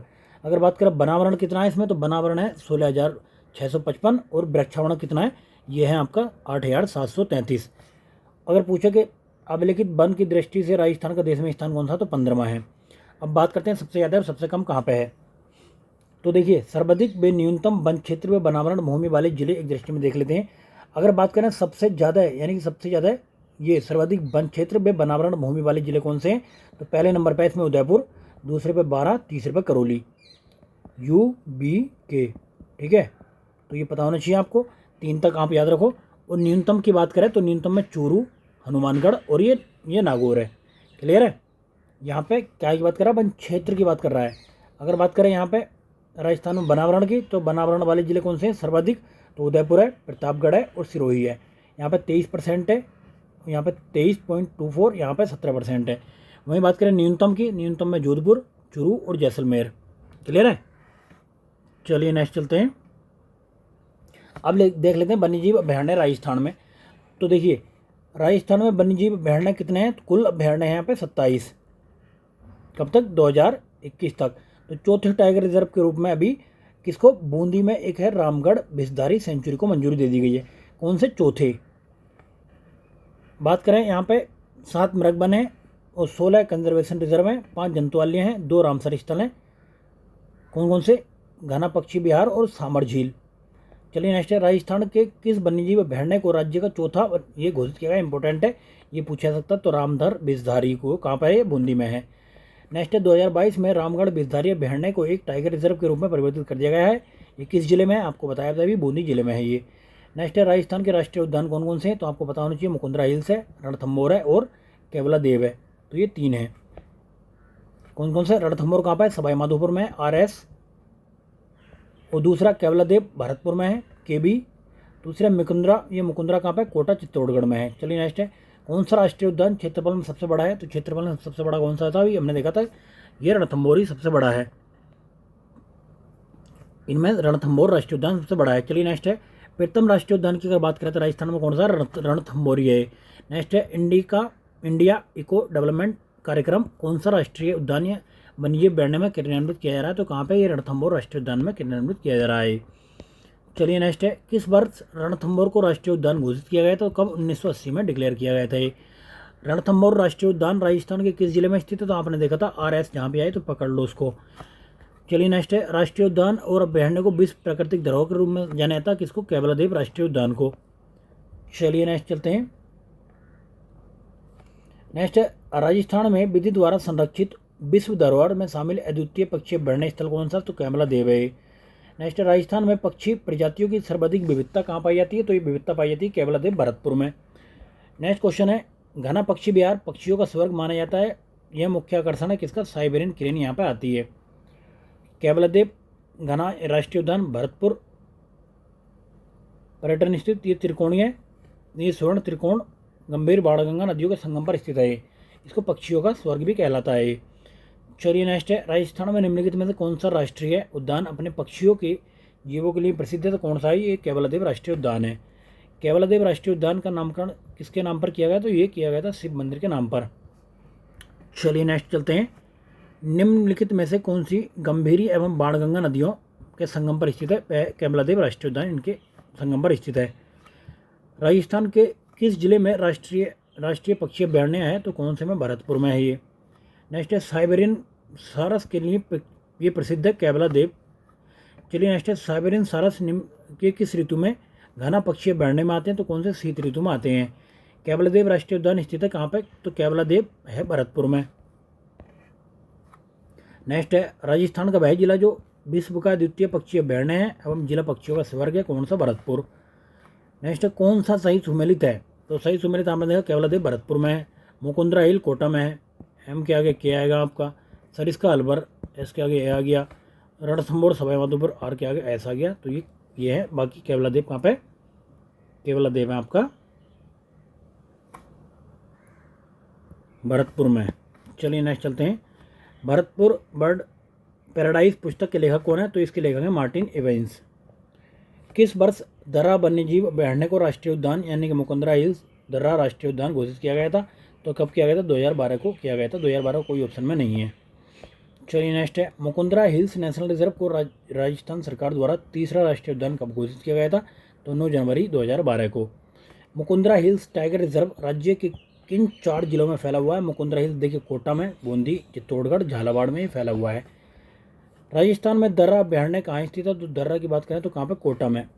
दर्रा का ये नाम जो मुकुंदरा हिल्स है, गागरोड़ी हीरामन में तोते हेतु प्रसिद्ध है, यह कोटा में स्थित है। राज्य में सबसे अधिक गागरोड़ी तोते किस अभ्यारण्य में मिलते हैं, तो आपने देखा होगा ये मिलते हैं मुकुंदरा हिल्स में। राष्ट्रीय मरुद्यान जैसलमेर में स्थित है, इसकी स्थापना कब की गई थी, 1981 में इसकी स्थापना की गई थी। चलिए नेक्स्ट देखते हैं, राष्ट्रीय मरुद्यान किन जिलों में फैला हुआ है, तो ये जैसलमेर और बाड़मेर में फैला हुआ है। राष्ट्रीय मरुद्यान को किस नाम से जाना जाता है, तो इसको जीवाश्म उद्यान के नाम से भी जाना जाता है। नेक्स्ट है, कौन सा 3162 किलोमीटर के क्षेत्र में फैला हुआ है, थार मरुस्थल के पारिस्थितिक तंत्र और उसके विविध जीवों का उत्कृष्ट उदाहरण है, तो कौन सा, जैसलमेर का मरुभूमि राष्ट्रीय उद्यान। चलिए बात करते हैं, शेरगढ़ वन्यजीव क्षेत्र निम्नलिखित में से किस जिले में स्थित है, तो शेरगढ़ है 12 में। चलिए नेक्स्ट चलते हैं, वन्यजीव अभ्यारण्य एवं जिलों में कौन सा सही सुमेलित नहीं है, तो कौन सा सही, तो शेरगढ़ 12 में, तो ये आपका ये सही सुमेलित नहीं है। बाकी रामसर धौलपुर में, ताल छपरा चूरू में, सज्जनगढ़ उदयपुर में। नेक्स्ट, कौन सा अभ्यारण्य राजस्थान के धौलपुर में स्थित नहीं है, तो कौन सा, ये शेरगढ़ स्थित धौलपुर में नहीं 12 में स्थित है। नेक्स्ट, कौन सा सही सुमेलित है, तो वन्यजीव विहार ये कहाँ पर, सरिस्का में सही सुमेलित है। मरु की बात करें तो मरु कहाँ पर, जैसलमेर में, बाड़मेर में। केवलादेव की बात करें भरतपुर में। टाइगर रिजर्व सवाई माधोपुर, कोटा, बूंदी, अलवर में स्थित है। रामसागर वन्यजीव अभ्यारण्य कहाँ पर, ये धौलपुर में है। ये धौलपुर में रामसागर और केसरबाग वन्यजीव अभ्यारण्य स्थित है। निम्नलिखित में जोड़ों में कौन सम्मिलित नहीं है, तो आपने देखा होगा रामसर, ये कोटा में, ये सम्मिलित नहीं है। कहाँ पे, धौलपुर में है ये। नेक्स्ट, केसरबाग वन्यजीव अभ्यारण्य राजस्थान के निम्नलिखित में से किस जिले में है, तो ये स्थित है धौलपुर में। चलिए नेक्स्ट चलते हैं, नेक्स्ट क्वेश्चन है, वन विहार और अभ्यारण्य बताए गए इसमें, तो इसमें वन विहार अभ्यारण्य कहाँ पे, वन विहार अभ्यारण्य है धौलपुर में। कौन सा वन्यजीव अभ्यारण्य जिलों में सम्मिलित नहीं है, तो कौन सा नहीं है इसमें, केसरबाग उदयपुर में नहीं है। चलिए नेक्स्ट है, किस शहर में राज्य का प्रथम वर्ल्ड पार्क स्थापित किया गया था? तो कहाँ पर किया गया था? उदयपुर में स्थापित किया गया था। कब? 2022 में स्थापित किया गया है ये। ताल छापर कृष्णमृग अभयारण्य किस जिले में स्थित है? तो ये जिले में स्थित है, चूरू में। चलिए नेक्स्ट है, ताल छापर अभयारण्य के लिए प्रसिद्ध है कौन सा? ये कृष्णमृग के लिए प्रसिद्ध है। कौन सा वन्यजीव अभयारण्य काले हिरण और कुर्जा के लिए प्रसिद्ध है? तो कौन सा? ये ताल छापर स्थित है। चलिए, ताल छापर और परिहारा रण क्षेत्र स्थित है कहाँ पर? यह है शेखावाटी क्षेत्र में स्थित है। नेक्स्ट है, राजस्थान का एकमात्र अभयारण्य है जहाँ उड़न गिलहरियाँ देखी जा सकती हैं। काफ़ी इंपॉर्टेंट क्वेश्चन है। सीता माता अभयारण्य में देखी जा सकती है। कहाँ पे? यह आपका सीता माता अभयारण्य चित्तौड़गढ़ प्रतापगढ़ जिले में सीता माता अभयारण्य उड़ने वाली गिलहरियाँ यहाँ पे देखी जा सकती हैं। राजस्थान में सीता माता अभयारण्य किस जिले में स्थित है? तो कौन से जिले में स्थित है? ये चित्तौड़गढ़ में स्थित है। कुर्जा है, कुर्जा एक पक्षी है। ये क्या है? डोमनाइल क्रेन है। ये जोधपुर जिले के फलौदी के पास में खिंचन गाँव तथा ताल छापर लूणी ये गुडा बिश्नोई आदि क्षेत्रों में आते हैं। इसको संदेश बाघ पक्षी भी कहते हैं। नेक्स्ट है, कुर्जा पक्षी बिहार स्थित है कहाँ पर? ये खिंचन में स्थित है। नेक्स्ट है, राजस्थान में हर साल सर्दियों में विभिन्न प्रकार के प्रवासी पक्षी आते हैं। कुर्जा पक्षी कहाँ बहुत संख्या में पहुँचते हैं? तो ये आते हैं खिंचन में। नेक्स्ट है, घड़ियालों की प्रजाति को संरक्षित करने के लिए कौन सा अभयारण्य है? घड़ियालों की प्रजाति की अगर हम बात करें तो इनकी संरक्षण करने के लिए कौन सा है? राष्ट्रीय चंबल अभयारण्य है। ये राष्ट्रीय चंबल अभयारण्य का है कोटा, बूंदी, करौली, सवाई माधोपुर, धौलपुर घड़ियालों के लिए डॉल्फिन प्रसिद्ध है। नेक्स्ट है, जवाहर सागर वन्यजीव अभयारण्य राजस्थान के कौन से जिले में स्थित है? चित्तौड़गढ़ में स्थित है ये जवाहर सागर। चलिए नेक्स्ट है कि पीपड़ा किस जीव की प्रजाति है? तो पीपड़ा जो है सांप की प्रजाति है। नेक्स्ट है, मानसदरा पहाड़ी कौन से अभयारण्य में स्थित है? तो सज्जनगढ़ अभयारण्य में स्थित है। नेक्स्ट है, रेत का तितर नाम से कौन सा पक्षी प्रसिद्ध है? यह किस अभयारण्य में पाया जाता है? तो रेत का तितर बटवड़ नाम से प्रसिद्ध है, गजनेर में पाया जाता है। नेक्स्ट की बात करते हैं, कनक सागर कहाँ पर है? तो ये कनक सागर है पक्षी अभयारण्य है। कहाँ पर है? बूंदी में है। ये जल पक्षी अभयारण्य है। वहीं महिला की बात करें तो जल पक्षी है। ये कहाँ पर? जयपुर में। सबनसर की कोटसर में ये चुरू स्तनधारी जीव है। सोरसन 12 में गोडावण है। उज्जवल जैसलमेर चिकारा और ये सोकलिया क्षेत्र अजमेर गोडावण के लिए प्रसिद्ध है। यानी कि फुलवारी की नाल स्थित है कहाँ पे? उदयपुर में। काफ़ी इंपॉर्टेंट है, जब भी आप जाएँ तो देख कर आएँ इसको। नेक्स्ट निम्नलिखित में से कौन सा संरक्षित जिला सम्मिलित नहीं है? तो कौन सा सम्मिलित नहीं? फुलवारी की नाल कहाँ पर है? उदयपुर में। यहाँ पर लिख रखा है राज्य संबंध। केसरबाग धौलपुर में है, शेरगढ़ 12 में है, बस्सी चित्तौड़गढ़ में है। नेक्स्ट की बात करें, मानसी, बाकल और सोम नदियाँ किस वन्यजीव अभयारण्य से गुजरती हैं? तो कौन से तक? फुलवारी की नाल से गुजरती हैं ये। क्लियर है? चलिए नेक्स्ट चलते हैं। नेक्स्ट है आपका तो बस्सी यहाँ पर देखा था कि कौन पे? ओरई और बामनी के किनारे है। दूसरा भैंसरोड़ागढ़ कहाँ पे है? भैंसरोड़ागढ़ आपका चंबल और बामनी के किनारे। जवाहर सागर की बात करें तो जवाहर सागर आपका चंबल के किनारे और शेरगढ़ आपका शेरगढ़ परवन। तो पहला आपका आंसर आता है। नेक्स्ट है, राजस्थान का वह अभयारण्य जो हरे कबूतरों के लिए प्रसिद्ध है। काफ़ी इंपॉर्टेंट है, सरिस्का हरे कबूतरों के लिए फेमस है। चलिए नेक्स्ट है, अलवर जिले का वह स्थान जो प्रोजेक्ट टाइगर योजना में सम्मिलित किया गया है। तो यह कौन सा है? सरिस्का है ये। सरिस्का वन्यजीव अभयारण्य में कौन सी परियोजना कार्यान्वित की गई है? तो कौन सी है? बाघ परियोजना है ये। नेक्स्ट है, कौन सा स्थल यूनेस्को की विश्व विरासत स्थल की सूची में सम्मिलित नहीं है? तो कौन सा नहीं है? सरिस्का शामिल नहीं है। बाकी काजीरंगा, मानस, ये क्या बोलाते हैं, तीनों ये शामिल हैं। ये राजस्थान में कौन से टाइगर रिजर्व हैं? तो भाई टाइगर रिजर्व है सरिस्का, रामगढ़ बिजधारी हो गया, रणथंभौर, मुकुंदरा, ये चारों टाइगर रिजर्व हैं। कौन सा अभयारण्य राजस्थान में नहीं है?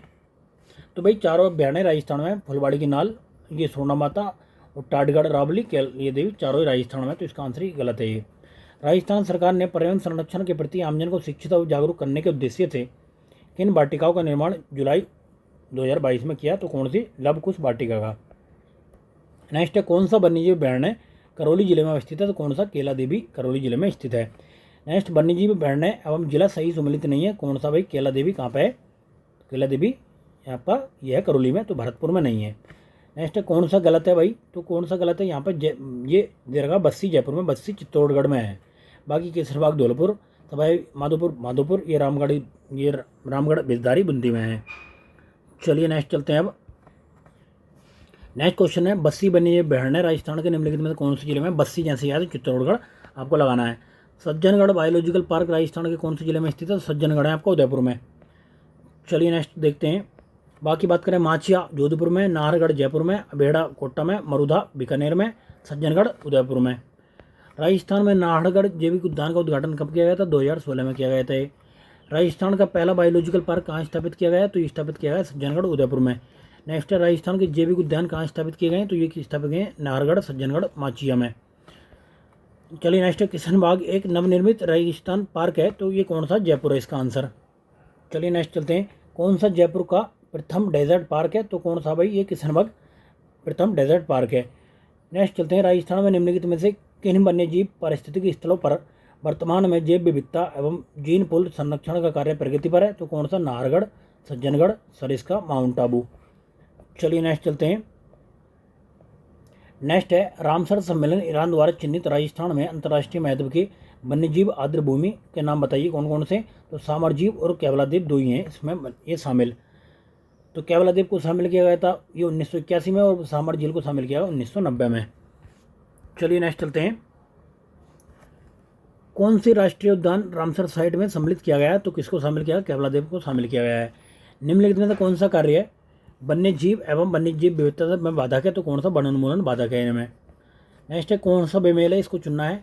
केवलादेव कहाँ पर है? भरतपुर में। केवलादेव क्या है? करौली लिख रहा है, गलत है।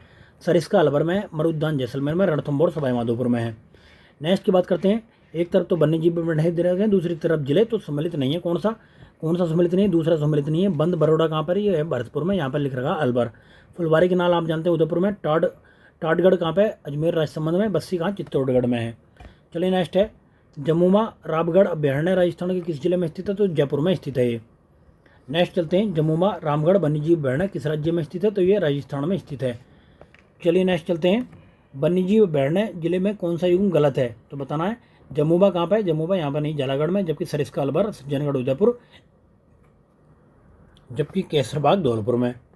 चलिए नेक्स्ट चलते हैं, इसमें से आप सब जानते होंगे, मैंने ट्रिक बताइए कि 3-3 देखिए पहले पहला है तो ये काट दो, ये काट दो। अब मरु उद्यान का तो आपको सबको पता है जैसलमेर है। और ताल छापर आपको पता है सबको कि ताल छापर चूरू में है। फुलवाड़ी के नाल आप घूमने जाएंगे उदयपुर में। और बंग बरेड़ा कहाँ पे? भरतपुर में है। तो आपका आंसर आ गया सी। चलिए नेक्स्ट है, अभी हमने देखा था कौन कौन सा देख लिया था।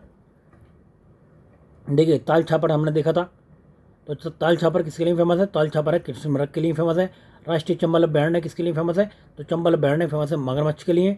सरिस्का वन्यजीव अभ्यारण्य फेमस किसके लिए? तो बाघ के लिए। केवलादेव राष्ट्रीय उद्यान ये साइबन क्रेन के लिए फेमस है। तो पहला आंसर आपका आ जाता है। चलिए नेक्स्ट देखते हैं, केवलादेव किसके लिए फेमस है? तो केवलादेव फेमस है आपका ये रामसर साइट है। सरिस्का फेमस है आपका ये रिसस बंदर के लिए। फुलवारी की नाल उदयपुर में, ये किसके लिए फेमस है? तो फुलवारी की नाल सांपों की शरण स्थली है। शेरगढ़ ये मानसी बाकल नदियों का प्रवाह क्षेत्र है। तो इसका आंसर आपका क्या आ गया? नहीं, शेरगढ़ किसका है? ये मानसी बाकल के लिए है। बाकी उसके बाद में नहीं, शेरगढ़ है सांपों के लिए। शेर शेर और शेर सांप, ठीक है ना। तो इसका बी आंसर है। चलिए नेक्स्ट है, भारत में वन्यजीव अभ्यारण्य अधिनियम किस वर्ष लागू किया गया था? तो कब? 1972 में लागू किया गया था। चलिए बात करते हैं कि राजस्थान में भालुओं का पहला संरक्षित क्षेत्र कहाँ पर बनाया गया था? तो सुंदा माता संरक्षित क्षेत्र बनाया गया है। कहाँ पे?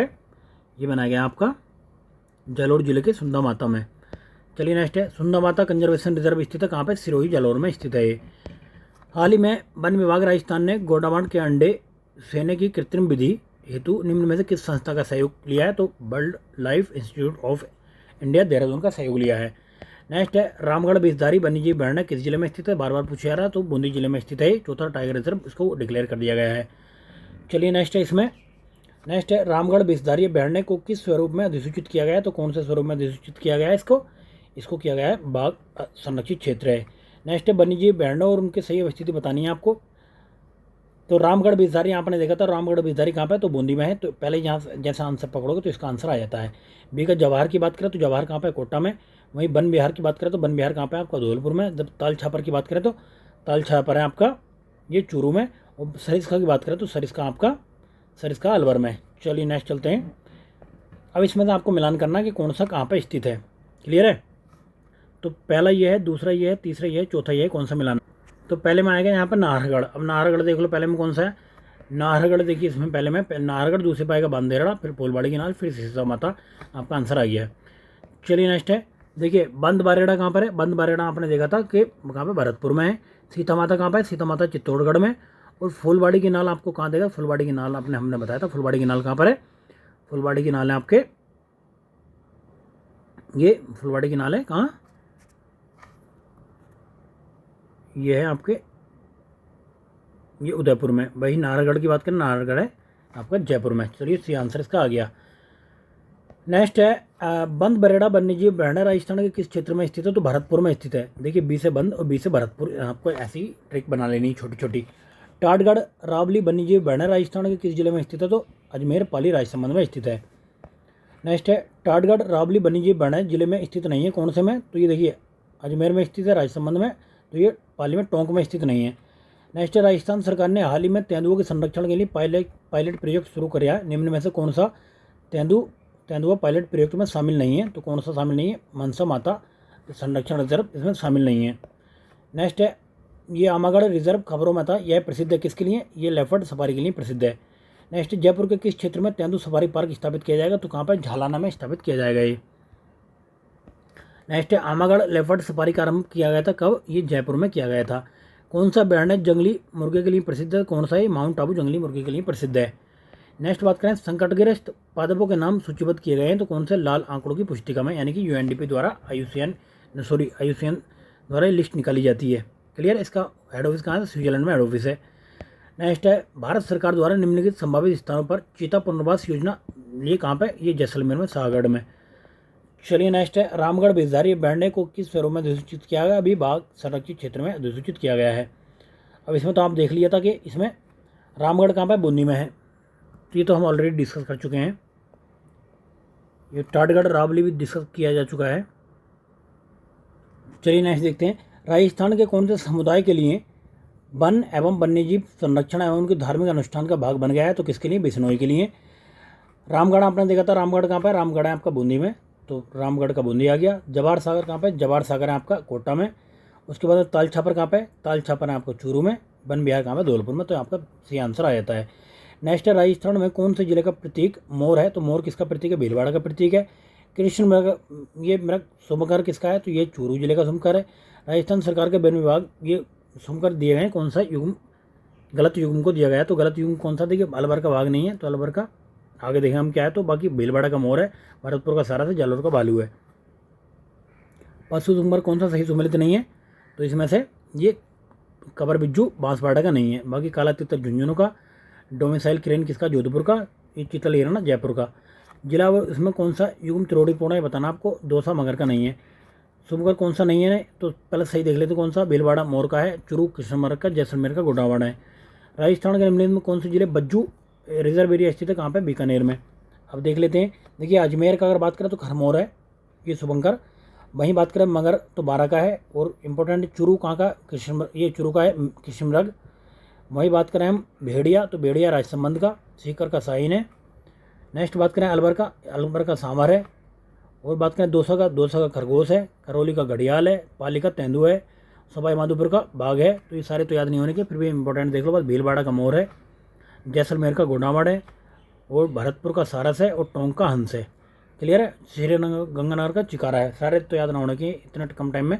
चलिए देख लेते हैं गोगेलाब संरक्षित क्षेत्र किस जिले में स्थित है? तो कहाँ पे गोगेलाब है आपका? ये नागौर में। नेक्स्ट बात करते हैं, नेक्स्ट वन्यजीव क्षेत्र और दूसरे जिले हैं। तो बात करते हैं, देखिए पहले का जोड़बीड़ गोड़वाल कहाँ पे? ये बीकानेर। गुड्डा बिश्नोई का आपका ये जोधपुर। गोगेलाब का आपका नागौर। बीड़ का है आपका झुंझुनू। तो आपका तीसरा आंसर आ जाता है। नेक्स्ट है रोटू वन्यजीव राजस्थान। रोटू राजस्थान किसका आरक्षित क्षेत्र वन क्षेत्र? तो किसका? नागौर में है ये। नेक्स्ट है सही सुमेलित करना वन्यजीव और ये क्षेत्र। तो पहला सुंदा माता की बात करें तो जालोर सिरोही में है। दूसरी बात गुड्डा बिश्नोई की बात करें तो हम ये जोधपुर में। गोगेलाब कहाँ पर? गोगेलाब नागौर में है। वही बीड़ की बात करें झुंझुनू में। तो दूसरा आंसर आपका आ जाता है। चलिए नेक्स्ट चलते हैं।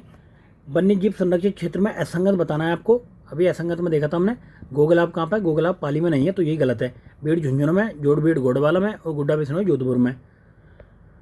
तो बीड़ कहाँ देखा था? बीड़ झुंझुनू में है। चलिए नेक्स्ट है कौन सा संरक्षित क्षेत्र जिले में सही सुमेलित नहीं है? तो बात कर रहा है गुड्डा बिश्नोई कहाँ पे? जयपुर में। ये सही सुमेलित नहीं है। गुड्डा बिश्नोई कहाँ पे? जोधपुर में है ये जयपुर में नहीं है।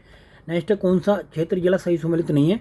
तो आपने देखा था ये रोटू झुंझुनू में, रोटू यहाँ पर नहीं है। ठीक है, तो बाकी उम्मेद पक्षी अभयारण्य कोटा में, शाकंभरी ये कहाँ पर? झुंझुनू, और ये गुड्डा बिश्नोई जोधपुर में। नेक्स्ट है कौन सा संरक्षित क्षेत्र झुंझुनू जिले में स्थित नहीं है? तो गोगेलाब झुंझुनू में स्थित नहीं है। नेक्स्ट है अप्रैल 2022 में राजस्थान का 16वां कंजर्वेशन रिजर्व बनाया गया, किसको? खार जालौर को बनाया गया है। अभी देख लिए कौन सा कहाँ पर है, बीसलपुर कहाँ पर है, टोंक में है, इसको याद कर लो आप, बहुत इंपॉर्टेंट है। और सुंदा माता कहाँ पर है, जलोर सिरोही में है। सकंबरी सीकर झुंझुनू में है।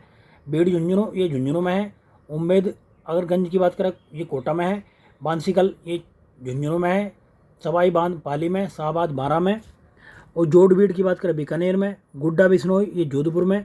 गोगेलाब नागौर, रोटू नागौर, जवाई बांध पाली, ये बांसियाल खेतड़ी झुंझुनू, बंसा माता झुंझुनू, रणखार जालोर। तो फ्रेंड्स ये आज हमारा ज्योग्राफी पूरा कंप्लीट हो चुका है। इससे बार को ज्योग्राफी का मुझे नहीं लगता कोई क्वेश्चन पूछा जाएगा। बाकी हम इकोनॉमिक्स के जब डिस्कस करेंगे तो इकोनॉमिक्स में सारा कृषि से रिलेटेड या फिर संसाधन कौन से कहाँ मिलते हैं, कौन सी नस्ल किसकी कौन सी है, कहाँ पर किसका उत्पादन सबसे ज़्यादा होता है, किसका कम होता है, वो सारा हम इकोनॉमिक्स की क्लास में डिस्कस करेंगे। इकोनॉमिक्स की क्लास बहुत इंपॉर्टेंट है। वहाँ से इसको कहते हैं आर्थिक भूगोल, क्योंकि अर्थव्यवस्था का भाग भी रहता है उसमें और ज्योग्राफी उसका भूगोल का भाग भी रहता है, तो इसको इसलिए आर्थिक भूगोल कहते हैं। तो आर्थिक भूगोल समझें आप, उसको डिस्कस करेंगे हम नेक्स्ट 4 से 5 क्लास में। काफ़ी इंपॉर्टेंट है, उसको देखना ना भूलें आप। अभी तक आप बहुत अच्छा तरीके से रेस्पॉन्स कर रहे हैं, अच्छे तरीके देख रहे हैं। तो चलिए फ्रेंड्स, अभी भी जिन दोस्तों ने सब्सक्राइब नहीं किया तो चैनल को सब्सक्राइब करो यार, और अपने दोस्तों को लिंक शेयर किया करो, तो जिससे कि ज़्यादा से ज़्यादा लोगों का प्रीलिम्स निकले, फिर मेंस में मेहनत करते हुए बहुत अच्छा लगे। क्लियर है? तो चलिए, इस बार आपको एसडीएम बनना, डीएसपी बनना, तहसीलदार बनना, जो बनना उसके हिसाब से आपकी मेहनत होनी चाहिए। चलिए फ्रेंड, बहुत बहुत धन्यवाद आपका। ठीक है, बाय बाय।